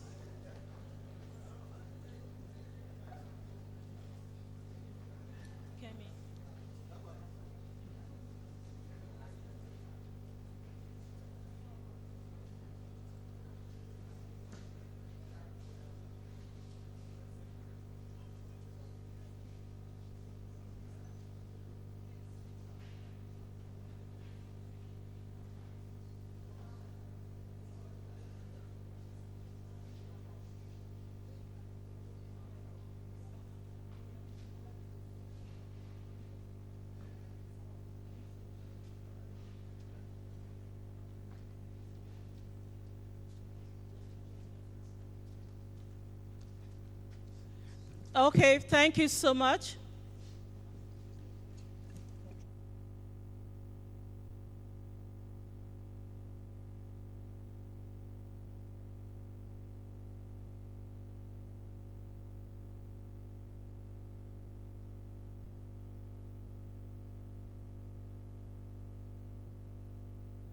Thank you so much. Distinguished ladies and gentlemen, before we started, we established some protocols that we need to smile, we need to clap. But this time around, can I ask you to just turn to your neighbor with a big smile, say something nice to your neighbor. Something really nice. Something really nice. That's your goodwill to your neighbor. And those online as well, please use the Zoom chat button to post your goodwill message. And to kickstart the goodwill messages and commitments on the institutionalization and implementation of the homegrown school feeding program for sustainable economic growth and financial inclusion in Nigeria, join me to welcome the SA to the Minister on Social Investment, Hajia Mejida Adamu Kuku. In the interest of time, can I beg all those that will be coming forward for the goodwill to please stick to 1 minute? I know you have a lot to say. We do hope we can get the hard copies or soft copies of your goodwill. But for now, if you can do that within 1 minute, we'll appreciate it. So please join me to warmly welcome Hajia Mejida Adamu Kuku, the SA to the Honorable Minister on Social Investment for the goodwill message. She didn't hear you clap.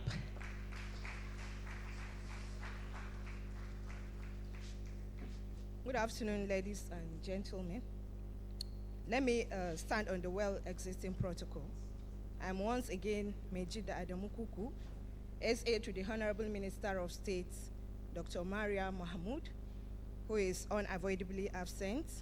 So I'm here to deliver her goodwill message and commitment.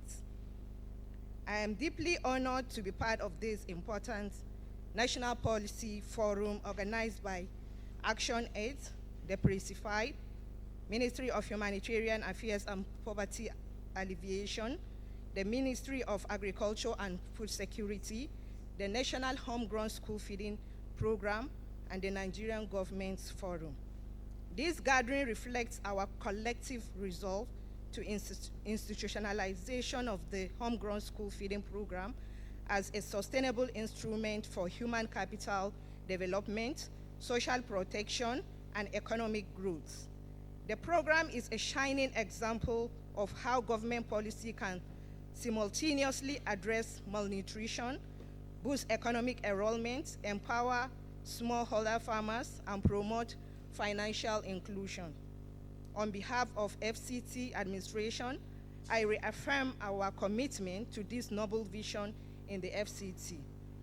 We shall, 1, work closely with school communities, and local farmers to ensure effective and transparent delivery of the program. 2, to empower women and youth cooperatives to actively participate in food production and supply chain. 3, to strengthen accountability mechanisms so that every meal served truly meets the nutritional needs of our children.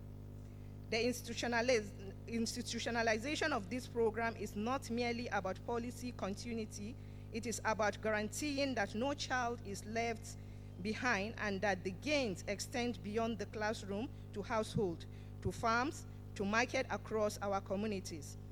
We in the FCT stand ready to collaborate fully with all stakeholders represented here today.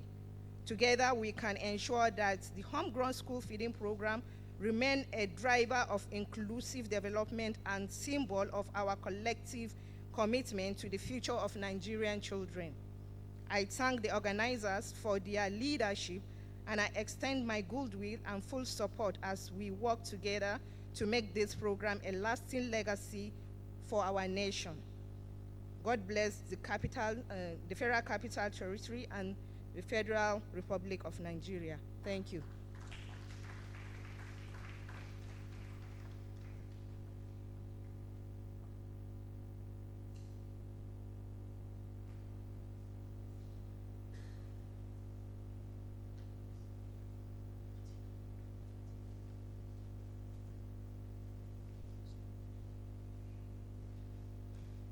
Thank you so much, Hajia Mejida Adamu Kuku, the SA to the Honorable Minister on Social Investment. Please, one more time, can we appreciate her? And right now, we'd like to invite the representative of the Honorable Minister for Education to please come forward for the 1-minute goodwill message.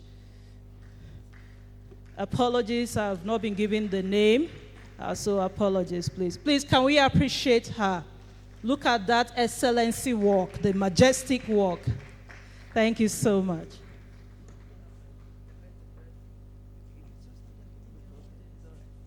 Thank you very much, MC. I'm Dr. Folake Olatunji Devi, Director of Basic Education, standing in for the Honorable Minister.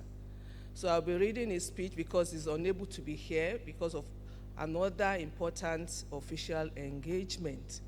So for his speech, I read, distinguished guests, esteemed colleagues, and fellow Nigerians, I bring remarks on this significant occasion of the National Policy Forum on the institutionalization and implementation of the homegrown school feeding program.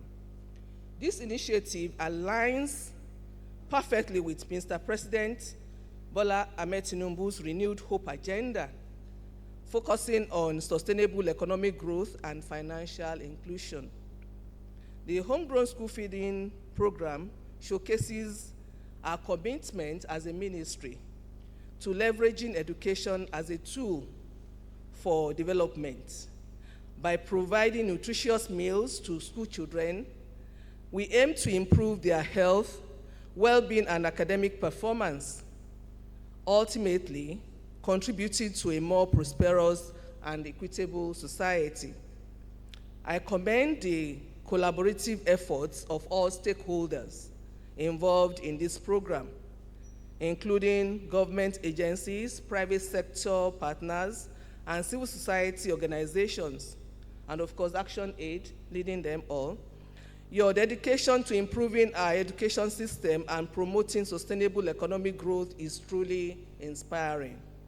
As we move forward, I urge us to continue working together to address the challenges and opportunities.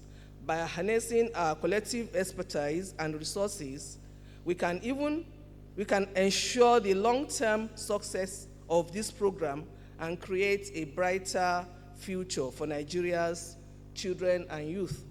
The Federal Ministry of Education is committed to using education as a tool for fostering development of all Nigerian citizens to their full potentials.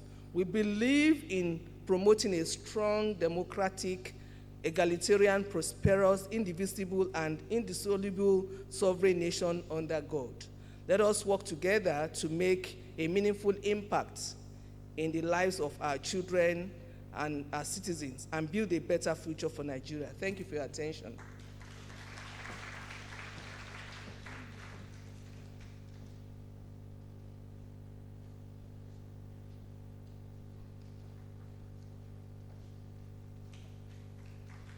Thank you so much, Dr. Folake, for the beautiful goodwill message. I will now move quickly to, you will need to permit me, the protocols team have not been able to get all the names of those representing the honorable ministers. So please, if I don't invite you with your name, don't be angry, but just know that you are dear to us. So at this point, I'd like to invite the representative of the Honorable Minister of Education for the goodwill, Minister of Health, apologies, please, for the goodwill message. Oh, wow. Just keep clapping. I think that's Hajia Amina.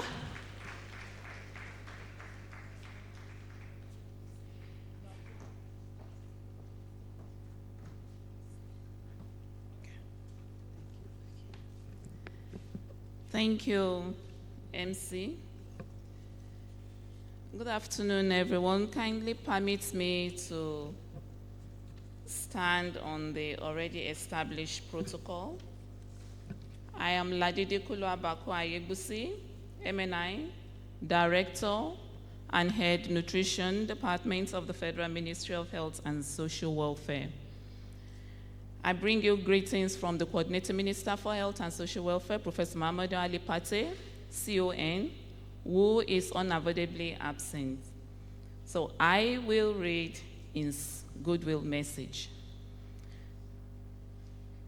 It is with great honor that I give this goodwill message at this National Policy Forum as we collectively seek to institutionalize, effectively implement the homegrown school feeding program. In our pursuit of economic growth and inclusion, we must never forget that the true wealth of any nation lies in the health and vitality of its people, especially children. Good nutrition is the foundation of human capital development. Without proper nutrition, no amount of policy, infrastructure, or investment can deliver sustainable development. Malnutrition remains a silent crisis in Nigeria. About 40% of children under 5 are stunted due to chronic undernutrition. According to the 2021 National Food Consumption and Micronutrient Survey, about 41% of households cannot afford to put a decent nutrient-filled meal on their table. Likewise, only about 16% of children under 5 are given vegetables, fruits during meals. Millions more of school children go empty to school and they do not have access to food. That has led to them to being able to focus while they are in the school and also being unable to learn effectively. So nutrition is not just a health issue, it is a developmental issue, it is an economic issue, and most importantly, it is a nation-building issue. When we provide children with locally sourced nutritious meal at school, we are not simply filling the stomach, we are nourishing the mind, unlocking potentials, and investing in a healthier, more productive future. The Homegrown School Feeding Program presents a powerful tool for delivering targeted nutritional support at scale. It ensures access to at least one nutritious meal a day for millions of children at the school. It also ensures inclusion of locally appropriate, culturally acceptable foods like fruits, vegetables, legumes, proteins, to mention a few. It also leads to reduction of micronutrient deficiency, which impair cognitive development and long-term health outcomes.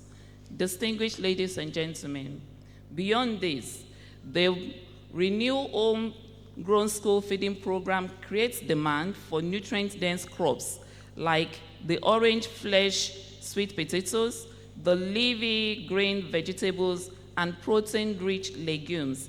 When we source nutritious food from smallholder farmers, pay local women caterers for meals preparation, and integrate digitalized payment system, we are formalizing informal economies and deepening financial inclusion. And when we invest in local supply chain for nutrient-rich foods, we support agriculture, diversification, and resilience, making our food system not only more inclusive, but also more secure. Distinguished ladies and gentlemen, the Federal Ministry of Health and Social Welfare has developed a national policy on food and safety and is currently domesticating this policy at the subnational level. Likewise, to ensure that the food that we make available to the children through the homegrown school feeding program are culturally acceptable, the ministry is reviewing the food-based dietary guideline.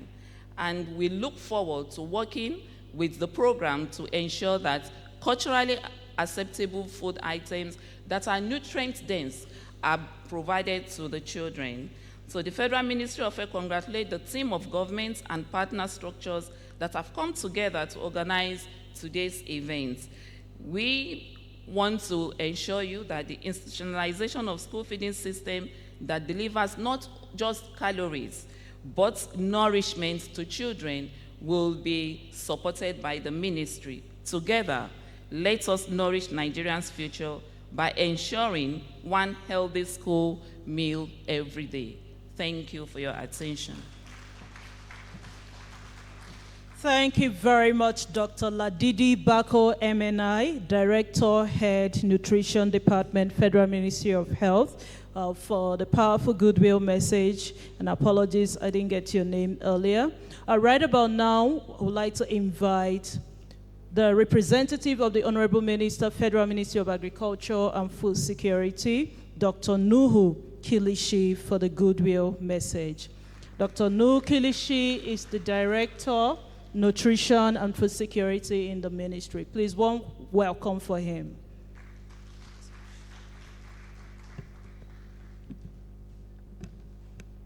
Good afternoon, all. Let me align myself with already established protocol, and for want of time, because today is Friday, I bring to you the warm greetings of the Honorable Minister of Agriculture and Food Security, Senator Boka Kyari. The Federal Minister of Agriculture and Food Security plays a crucial role in the homegrown school feeding program by contributing in the following important ways. One, supporting local agriculture. The ministry provides inputs to farmers to grow crops and thereby the source of ingredients from local smallholders, creating a staple market for their produce and boosting their income. This stimulates domestic agriculture and fruit production. Two, empowering smallholder farmers. By linking these smallholder farmers to the education sector, the homegrown school feeding program facilitates their access to school feeding market, thereby increasing their income and also promoting economic growth. In conclusion, the ministry will continue to carry out its mandate to ensure food and nutrition security in the country, and also align itself and make further commitments with implementing and also institutionalizing the homegrown school feeding, because it's a sure way of creating jobs, stimulating the economy, increasing school enrollment, and also provide nutritious food and meals to our peoples, and in particular, empowering the women at home through the cooking and food delivery jobs, improving family and local economies. Thus, it should be institutionalized and implemented, and we are committed to making that. Thank you, and God bless Nigeria. Thank you very much, Federal Ministry of Agriculture and Food Security, represented here by the Director of Nutrition, Dr. Nuhu Kilishi. Right now, I'd like to invite the representative of the Executive Governor of Taraba State, Dr. Augustina Godwin to close this first round of goodwill messages and commitments. We will come back after the technical paper presentation. That clap is not executive in nature. Thank you. Good afternoon, everybody. Please permit me to stand on the already established protocol. It is with great joy and great sense of responsibility that I stand here before you. I bring you warm regards from the Executive Governor of Taraba State, Dr. Abukefas. It has always been a great joy for me to receive the WACHEF staff in my office, and it has been a great source of encouragement for us in the state to see school feeding program being held in 2 communities in Taraba State as a pilot. It has been a strong support for us in the state because Taraba State is running a free basic and secondary education. And so, being a very capital intensive sector, having a sizable number of our children in the state in 2 different locations, being sponsored, being fed every day at school, and their mothers also being engaged and getting a means of work has been a great sense of joy for us. So I bring great greetings and great sense of gratitude from Dr. Abukefas to all your staff working in Taraba State who have in one way or the other touched different lives, right from the state capital to all the different communities. It is also with a great sense of joy that I stand here because you have called us here to come and see and to institutionalize this feeding program. It is indeed a noble mission. The vision is great. It is something that any normal human being's heart will be sincerely warmed up to support. For us, we are in the state. I have been listening to all that's been going on. Definitely, I will report back to my boss, the executive governor, and whatever comes up out of this meeting today, out of this workshop from the technical session, I will definitely take it back to the state because it is already the desire of Dr. Abukefas to introduce school feeding in the state. And the free education was meant to capture a lot of the out-of-school children that were roaming about the streets.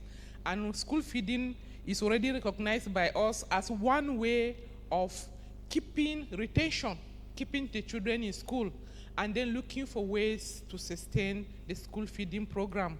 I congratulate the organizers of this program, and we are very grateful for inviting us. And as critical stakeholders in the education sector in Taraba State, we are very much open and we are ready to collaborate, to synergize for the success of this school feeding program. Thank you very much, and God bless us all. Nagode. Thank you so much, Executive Governor of Taraba State, represented by Dr. Augustina Godwin. Now we are going to have a pause on the goodwill messages and commitment in the interest of time, so that we can come back to the technical presentations. And to kickstart the presentations, join me to welcome your very own Dr. Nuruddin Abubakar Zauru, the Secretary Head, Presifi, Secretariat, Technical Advisor to the President on Economic and Financial Inclusion, Office of the Vice President. He will be presenting for the next 10 minutes on unlocking economic and financial inclusion governance for sustainable homegrown school feeding. Please, one more time, can we welcome him? Thank you so much. I think there's a, presentation has been spotlighted. All right, distinguished ladies and gentlemen, His Excellency, the Vice President of the Federal Republic of Nigeria, Senator Kashim Shettima, GCON, the distinguished ministers, governors, heads of ministries, departments, and agencies, but, particularly, I think I do still have to mention, Dr. Princess Aderemi, the National Program Manager for the Homegrown School Feeding Program, as well as other distinguished dignitaries here present, in addition to ActionAid as well for making this to happen. You know, ladies and gentlemen, it is indeed an honor, so please permit me to continue as usual on the existing protocol that has already been established, and we don't have much time, so I just want to take us through this journey as regards to how does this school feeding program actually impact on economic and financial inclusion journey for our dear country, Nigeria. Gentle ladies, once again, and gentlemen, this first slide is actually speaking to the highlight, just a very brief highlight of the financial inclusion landscape in Nigeria. We know that the implementation of the national strategy for financial inclusion that was issued first in Nigeria after signing Maya Declaration in Mexico along other countries. Central Bank issued the first NFIS, National Financial Inclusion Strategy, in 2012, right?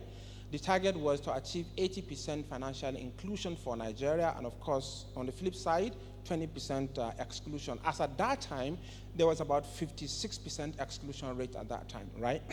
So after the journey, I think based on the last count, as at December 2023, which was the last count, and this year before ending, I think we are also expecting another report. So we have it that 26% of Nigerians are financially excluded, meaning that we have 74% who are included. The literacy level is also a bit, we still have about 40% that are literate, that are not, financially literate. The financial literacy combined also the digital literacy, which is one of the things this government is taking so seriously. And there are lots of opportunities because a couple of Nigerians have actually been captured by NINSI, into the Nigeria's national database, over 120 million. So there's still a gap of over 80 million who are yet to be captured. There are so many other numbers, particularly, we have high-level poverty rate. We also have quite a lot of people with access to phones. And if you have access to phone and line, I think it makes it easier for you to actually be tracked, because there are other narratives that you can also speak to where the phone number can actually be adopted as you're also another means of identity.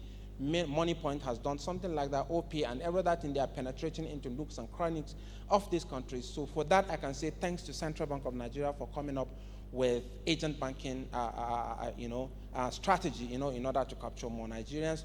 So I think the presenter, you need to, be moving to the next so that we can move forward. So this slide actually speaks to the highlight of the issues, the challenges. So the challenges are both demand side and then supply side and then also enabling side. So that is why when this administration came on board, recognizing the fact that financial inclusion is a very important thing, but it's one thing to open an account to be financially included, or to have a NIN number, to have access to pensions, have access to insurance, and other numbers based on the language we call financial inclusion, right?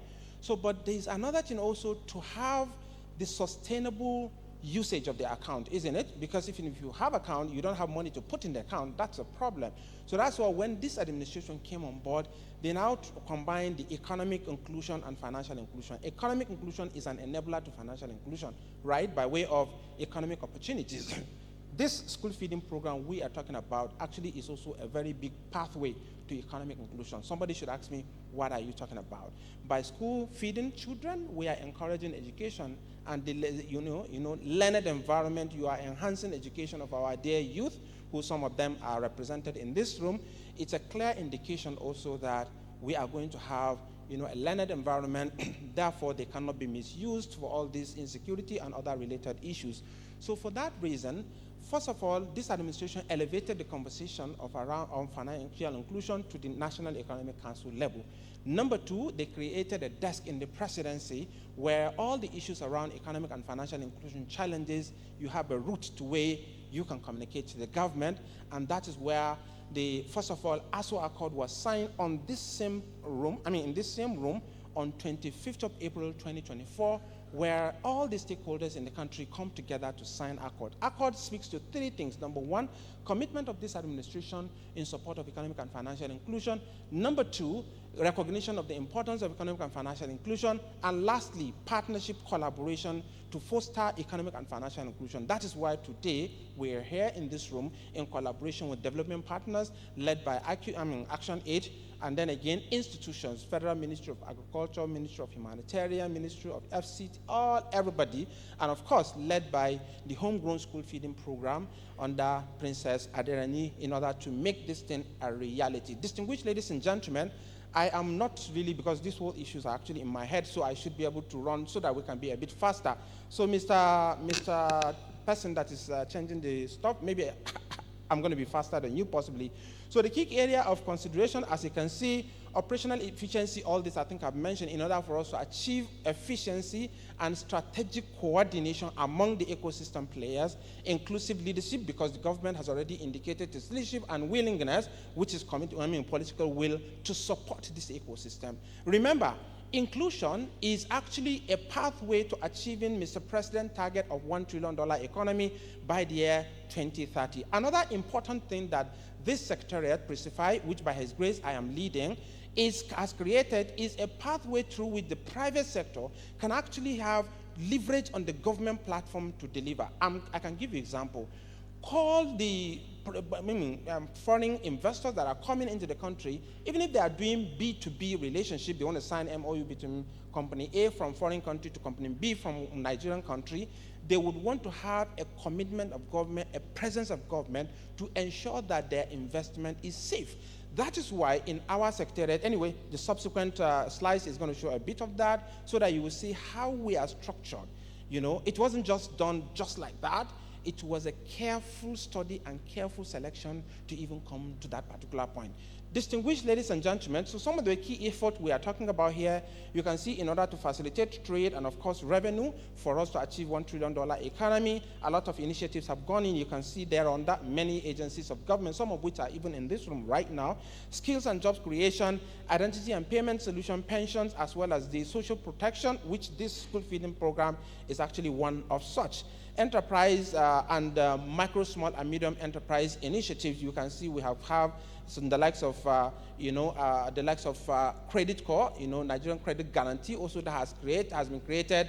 MSME clinic in order to promote micro, small, and medium enterprise. And these are the consumers of the services to be created, to be provided by those youth. And those youths are the beneficiaries of the homegrown school feeding program. That is why the previous speaker, when he was talking about, His Excellency, the Vice President, when he was talking about the cost, about running into $1 trillion, I think to me it's not a cost, but rather is an investment. Distinguished ladies and gentlemen, this slide is just talking to you about the critical challenges, which eventually I have already highlighted it, the supply side, demand side, and enabling side. But this time around, I'm just talking about this slide is just present you the ecosystem, the alignment with the Precify, that is Presidential Committee on Economic and Financial Inclusion, and the renewed hope agenda of Mr. President. When Mr. President came on board, I think he came with the national blueprint, and that national blueprint is what is called renewed hope agenda that has 8 points. That is on the right side of this presentation. You can see there under, you see access to capital and inclusivity. I would like to use this window to congratulate the entire Nigerians that this is the first time they have a president who understands business language very well. He's an accountant, and his vice president is also, agricultural economist and of course a seasoned banker. What does that do to you? Access to finance is certainly not going to be any issue anymore. That is why so many economic reforms are going on right now in order to ensure that in the near future, things becomes the past, meaning that we have already started seeing, things have been taking shape and things will definitely get better. So in order to address those connectivity, there comes ASO Accord that I spoke about earlier, leading to Presidential Committee on Economic and Financial Inclusion, which was launched precisely on 10th of February 2025 in Obra in order to handle this engagement. And in that secretariat, we have about 3 layers, which I'm sure subsequent slides are going to show us so that we can just be brief. I'm about to round up so that because of time and all of that. Okay, so this is the place. So you can see the reporting line here, is the National Economic Council. And you know, National Economic Council is chaired by the Vice President, and the entire governors of Nigeria who are ably represented in this room today are also members, and then some key ministers are also members of that.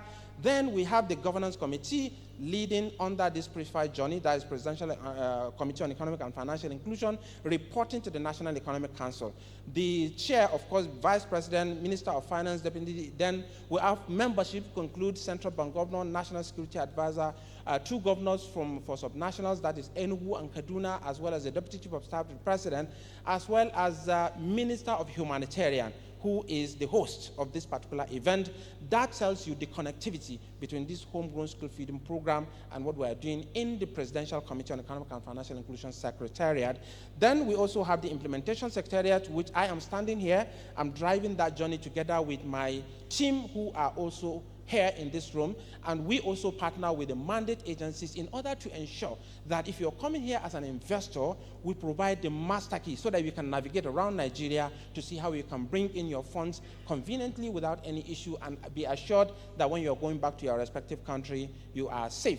Again, mandate agencies, subnational investors, and partners will collaborate together for the delivery of our assignment. So I would like to use this opportunity to tell you that this is one of the best times that the government has opened the door to have open door policy. Mr. President is an open door policy person, and he respects women a lot. That's why in his appointment you see a lot of women. I was with Minister of Women Affairs yesterday. She was quite excited because so many programs have been launched. Yesterday we launched under the Ministry of Humanitarian JIP 03 that is targeting farmer money to support small and medium enterprises for successful implementation of president policy. So I think I'm just rounding up. Okay, the objective roadmap has been set already. Different initiatives are also being rolled out, one of which is linking to this initiative we're discussing today of the National Homegrown School Feeding Program. So I would like to give you not only assurance, but reassurance that Mr. President is always available and is with you, and this is the time we mean what we are doing. And now finally, call to action. Distinguished ladies and gentlemen, to the policy makers, we require the commitment of the government, which already I have mentioned that to you. We thank to Mr. President and of course the Vice President for putting this kind of platform for successful implementation in Nigeria. All right, funding models, of course, the funding model, I'm quite excited in this because I'm sure I'm going to hear from Princess Aderemi regarding the combination and the statistics that we are calling the stakeholders to come together to adopt this so that this school feeding program will be institutionalized and for sustainability and posterity purpose for our country, Nigeria. Advocacy is why I'm standing here. Infrastructure also, we need the digital platform. On 10th of February, federal government has signed investment commitment with the, what you call the private sector for supporting the digital public infrastructure by way of identity, exchange, and payment systems in order for us to ride on so that everything we are doing there is a form of accountability. And finally, legal framework, I think for us to reach out to the National Assembly and collaborate with them to see how we can bring about a policy for sustainable implementation in Nigeria. Gentle ladies and gentlemen, thank you so much for this window, and I assure you that we will do our best to carry your message to Mr. President. Thank you so much once again. Good morning. Thank you. If only you know what it takes to compress a 1-hour presentation into 15 minutes, you will clap better. And thank you so much for all that you do in Pressify, and then, of course, under the school feeding program. Right now, we've heard from Dr. Nuruddin about how we can unlock the economic and financial inclusion governance. We now need to know how we can strengthen sustainability of the Renewed Hope National Homegrown School Feeding Program through financial commitment of the 3 tiers of government. And that presentation will be done within the next 10 minutes by Dr. Yetunde Adeniji, Special Assistant to the President on School Feeding. That clap is one-sided. Thank you so much.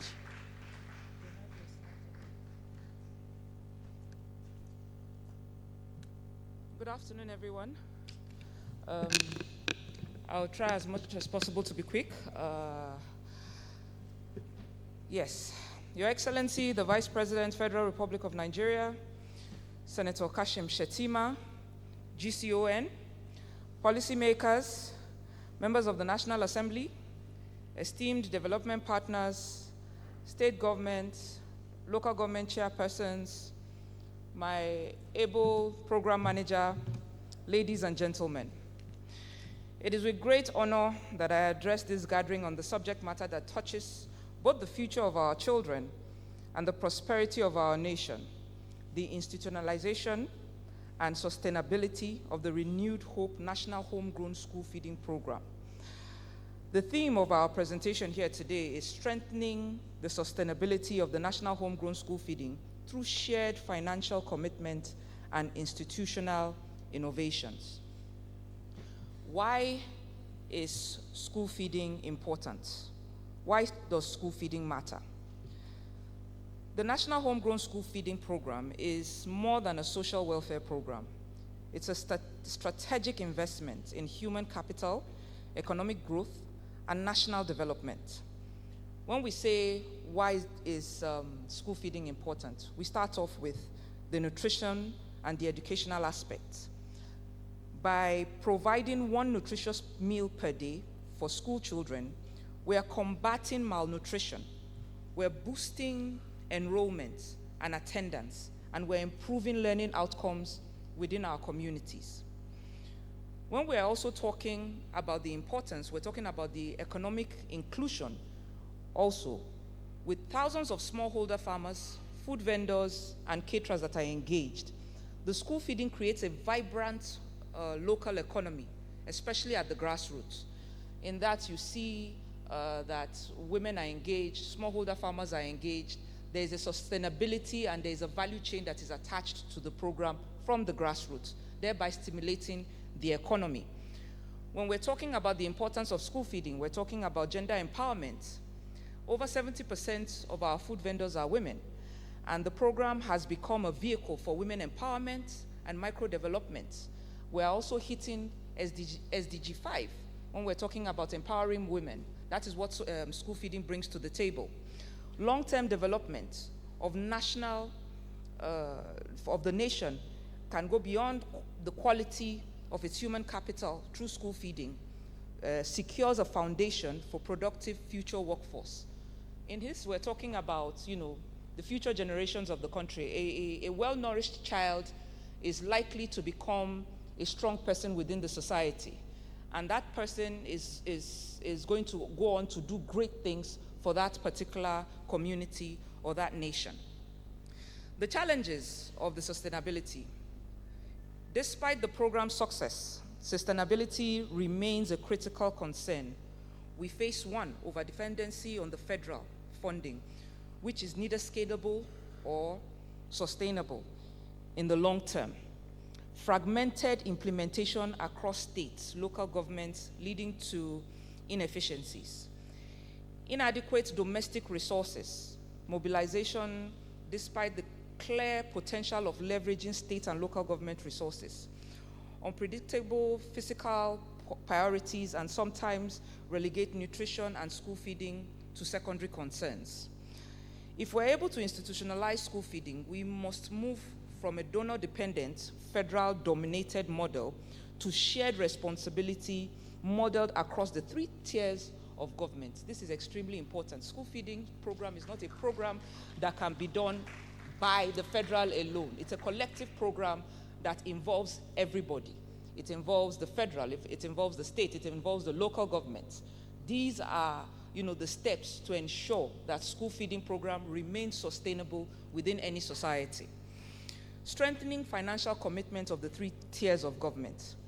The pathway to sustainability lies in joint ownership, like I said earlier.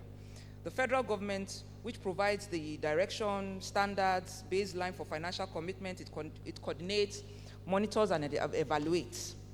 The state government integrates, school feeding to their annual budget. They ensure the smoothness within the state. The local government directs and oversees community at the community-based level.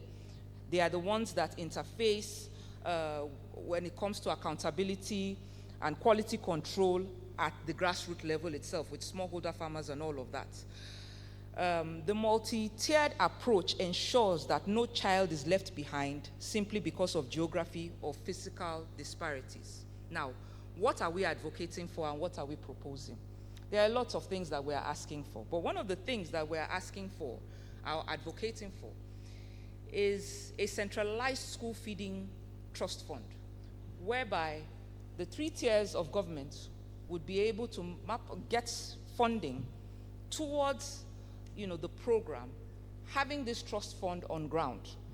The institutionalization of sustainability, we are proposing the creation of a national school feeding trust fund, a ring-fenced, transparent financial mechanism for pooling resources. Thereby, funding can be sourced from federal, from the state, and from the local government. Allocations from special intervention funds, like from the Universal Basic Education, from social investment programs, and from all other, agencies like the NEPAD, UNEPAD, and so on and so forth, can actually go into that trust fund. We can have private sector CSR contributions so that the school feeding model will also expand, not just to school feeding, but to even vulnerable settings, because that is what we're looking for. Also, trying to ensure that we also curb the menace of the out-of-school pandemic, children pandemic that we have. So having this trust fund will be a sense of a standard for ensuring that funding is going into that trust fund towards these issues. Development partners, international donors also can be part of that funding pool with that trust fund. The benefits of this: the predictable funding flow, insulated from political circles, enhanced accountability and transparency, increased investor and partner confidence, a framework for financial innovation, including blended financial and impact investments.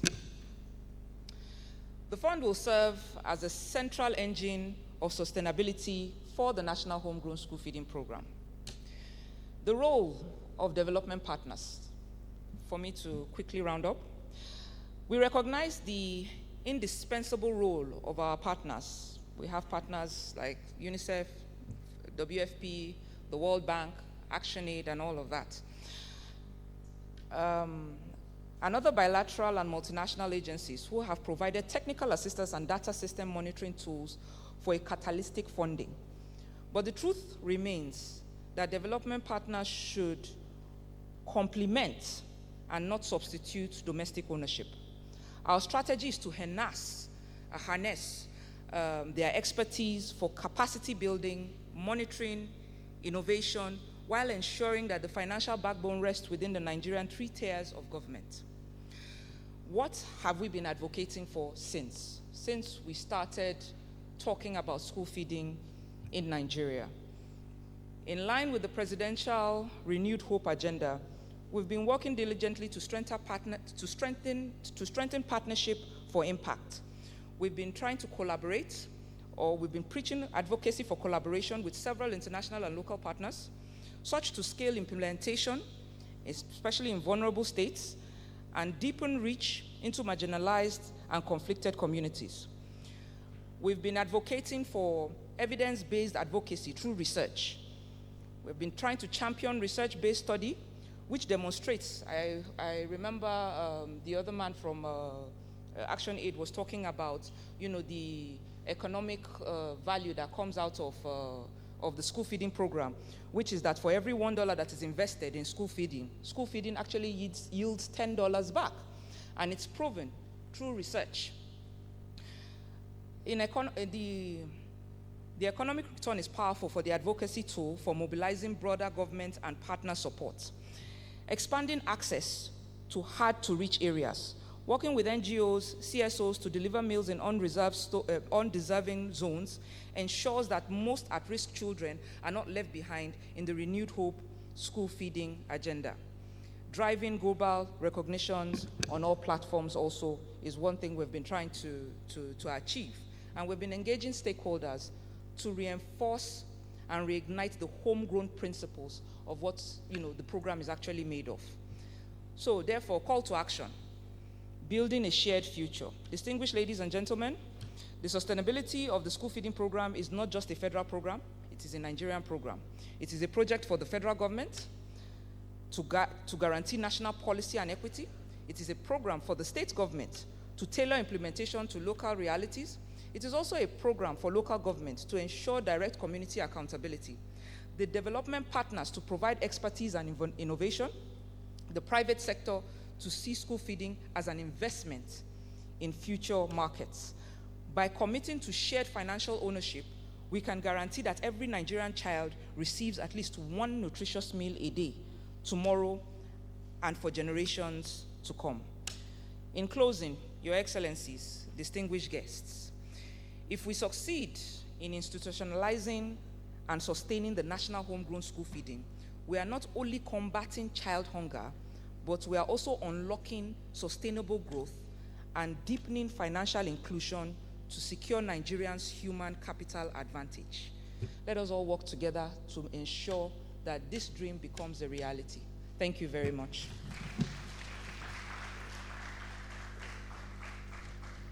Thank you very much, Dr. Yetunde Adeniji, Special Assistant to the President on School Feeding.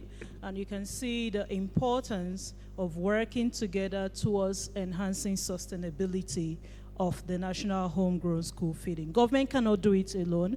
All hands must be on deck.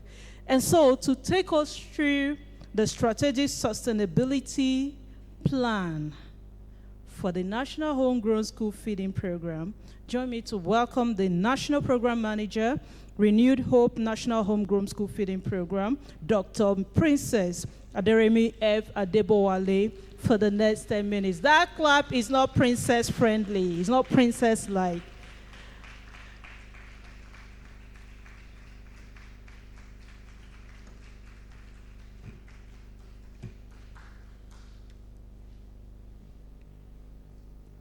Okay, thank you, everyone.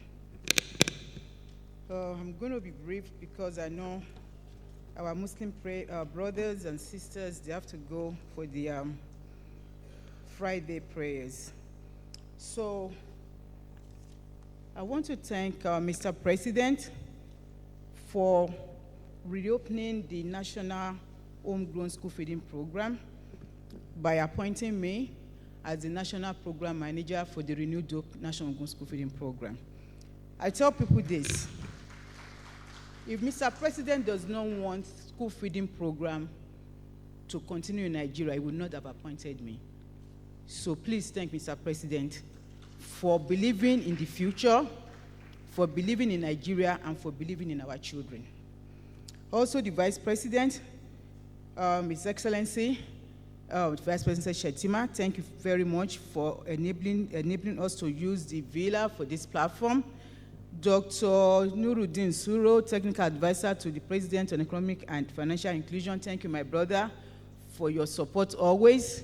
ACTIONAID, thank you for giving us this enabling platform to discuss this burning topic that have been, one of the passion of myself and Dr. Nuruddin and SSC on school feeding.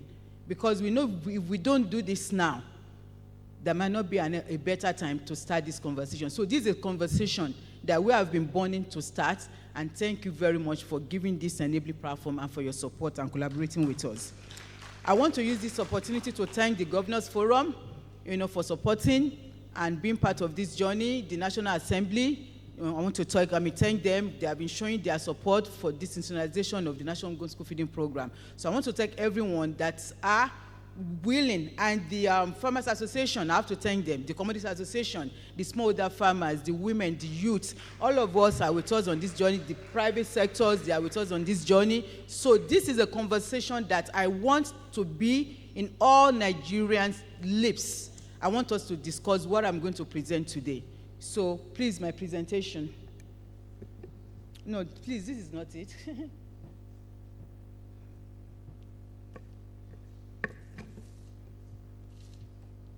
Sam, is it 21 slides? Yes. Strategic Sustainability Plan for Homegrown School Feeding Program. The 50-35-15 CSR model. Okay. History, evolution of school feeding, I'm just going to be very brief. It started in the 1900s, in Europe and USA, aimed at combating child malnutrition. Up to the year 2020, integration of homegrown school feeding program to the National Policy and Sustainable Development Goals, SDG. Next slide, please.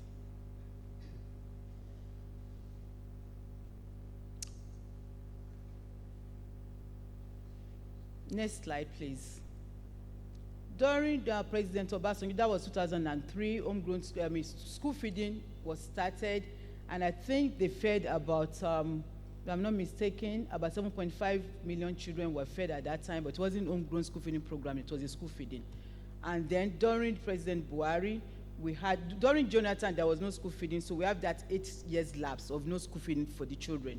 Then President Buhari came, he now started the homegrown school feeding program, Now, and during his time, we fed up to close to 11 million children were fed under Buhari's administration. Then now, President Bola Ahmed Tinubu, our mission and aim is to feed at least in the year 2026 up to 20 million children. That's our plan. Please, next slide. The following is the strategic framework to ensure the long-term sustainability, effectiveness, and scalability of Nigerian homegrown school feeding program. The plan is divided into three phases: consolidation, expansion, and institutionalization. Next slide, please. Okay, when you talk about the audit and discussion, so one thing we want to do when we start is to register our smallholder farmers, our supply chain, everybody that will be part of this journey. And when we do that registration, we are going to make sure we give you a QR code. Why do we want to give you a QR code? To make sure by the time that food, that smallholder farmers, that vegetable gets on that child's table, we can identify where that food is coming from. All right? We are going to use technology also. We are going to have one of the things that we saw that is missing from Obasanjo up to now is a strong M&E. So we are going to make sure we have an end-to-end M&E from our suppliers to our cooks to our mothers. We are going to monitor you through, our app-based, it's going to be strong M&E. Yes. Capacity building again for our cooks, for our M&E staff. We are going to make sure we're able to identify you. Another thing that we have here is NIMSI identification. We have partnered with NIMSI right now. So all our mothers, all our cooks, supply chain, farmers, you must have your NIN. Because we want to be able to track you. If you are truly a Nigerian, you will get your NIN. So we are partnered with NIMSI to make sure that wherever school feeding goes, NIMSI goes. Next slide, please. Yes. One of the things that is missing, I think when I had the meeting with the state program managers when I got appointed around September last year, one of the outcries of most state program managers was that early years are not part of the school feeding. Right now, we are feeding primary 1 through 3. I'm a public health person. I'm a registered nurse. I'm a mother. I'm a woman. I know something. Pregnancy, when you are pregnant with your child from 0 to 2,000 days, that is when the brain of that child is developing. So by the age 2,000 days, they are in like age 5, age 4, 5, 6. If we are not looking to continue to give their brain a better nutrition, to better nourish that brain, how do we now want a return on investment when they get to primary 1 and 3 or primary 4 to 6? So if we are feeding these children in primary 1 to 3, we are not feeding the early years, then we are missing something. So if we truly want return on investment, we must feed early years, primary 1 to 3, then primary 4 to 6. Next. It's okay, go to the next slide because of time, please. So I've spoken about the early years, the return on investment. Please go to the next slide. Yes, I've spoken about this. Next slide. Primary 1, 2, 3, 4, 5, 6. I was an ESCO member in Lagos State when NSAS happened. And when you talk about one of the scariest time of your lives, it was when there was NSAS in Lagos. We couldn't come out of our houses. We couldn't go to ESCO. We couldn't go to office. Lagos was shut down. And then one of my godson went out in Ikeja and saw these small boys. They had toll for everybody coming. They're like age 5, 6. I was trying to find the video. And the boys were like, oh, come on, give us money. You cannot pass until you give us money. And my son now sent that. He said, hey, Ma, these are one of your homegrown you're one of your children, no, that somebody is not taking care of them. And they are hoodlums. They are security threats. 8, 5, 6, 7, 8, 9. So if we are not looking to feed primary 4 to 6, then you are talking about out-of-school children. You are talking about security threats. You are talking about all of us endangering our lives. Most of us here, I'm very sure we have our children in private schools. But if you don't give that time, that opportunity to make sure that these poor and vulnerable children are well fed, just a meal a day, they are not asking for too much. They are just asking for a meal a day. So it's very important that all of us here make it, part of the challenge that we are going to take on as mothers, as fathers, as Nigerians, as individuals, to make sure that we feed early years, primary 1, 2, 3, 4, 5, 6. Next slide, please. So, the MOU that was signed in the past administration was that the federal government will feed primary 1 to 3. That the state governors, they will feed primary 4 to 6. I'm not criticizing anybody, but primary 4 to 6 in almost all the states are not being fed. Primary 1 to 3 are being fed by the federal government. But then it's cumbersome. The financial constraint, that is why we keep starting school feeding, we keep stopping it. Because all of us, we are not taking school feeding as a community, as a communal something where everybody must participate. At the federal, state, local government, developing partners, private sectors, smallholder farmers, supply chain, all of us, we must partake in the national homegrown school feeding program. We must all own it, because the future of all of us starts from that early year. So this is what we are proposing, that the federal government, when we are feeding primary early years 1 to 6, the federal government take 50% of that funding. The state government, they take 35% of that funding. The local government, they take 15% of that funding. Now, private sectors, CSR, other developing partners, we are going to look for you to also contribute for developing partners to put in their technical support and the things that you have been doing, and we thank you for that. But for the CSR, now, so school feeding is lunch. Please, show of hand and tell me the truth. How many people have had breakfast this morning? Please, raise up your hands. Be honest. Cameraman, please capture them. People, you are not telling the truth, because I saw people in that, on that line. Please, everybody raise up your hands.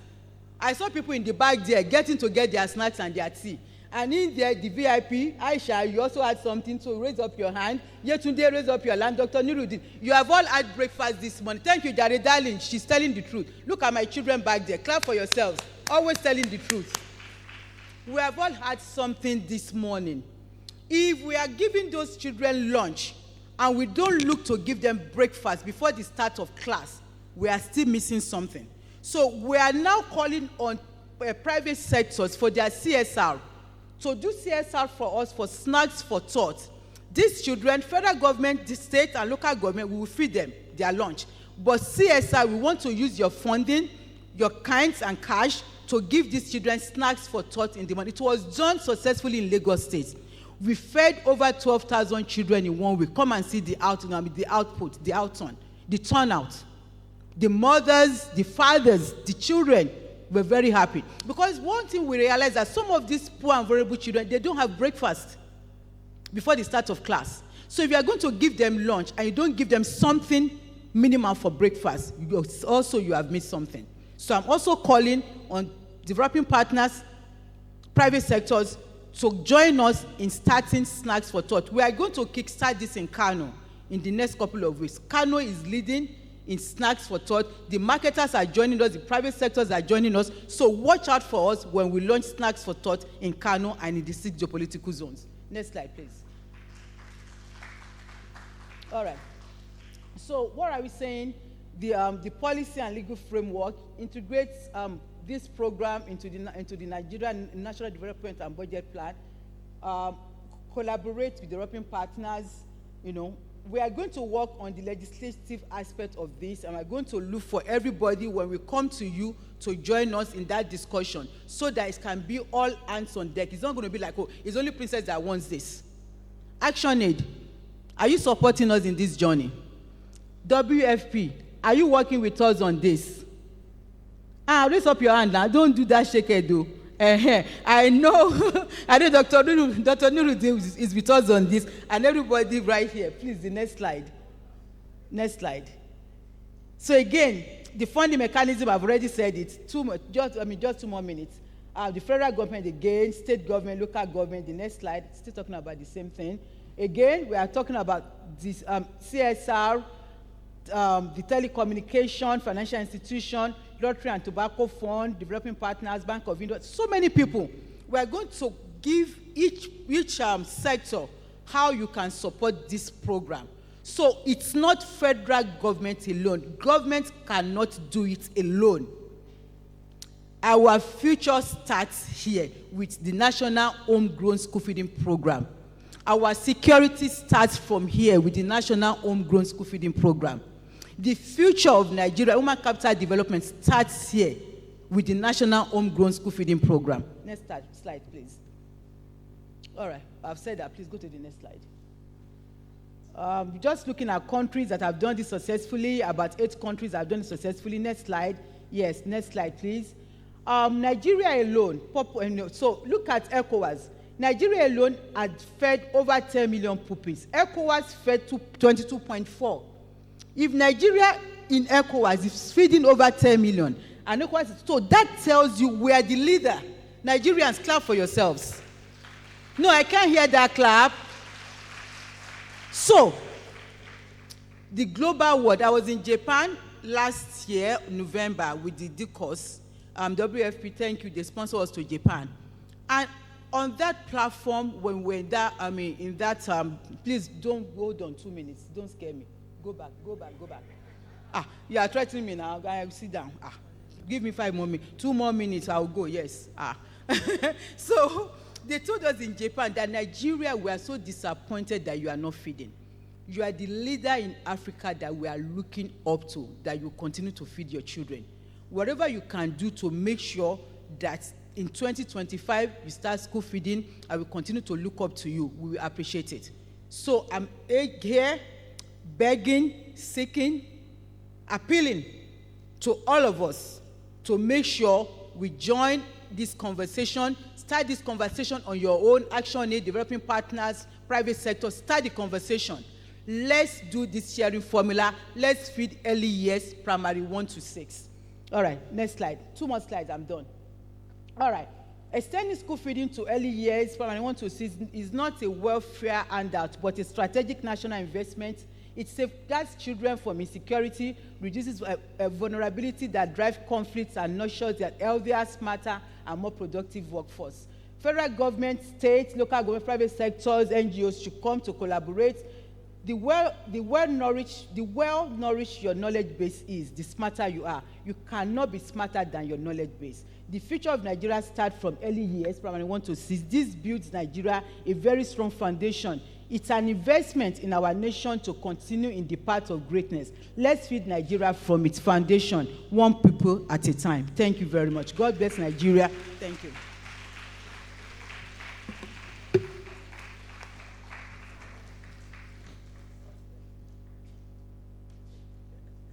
Thank you so much. Please, can you stay on this slide for the proposed sustainability plan?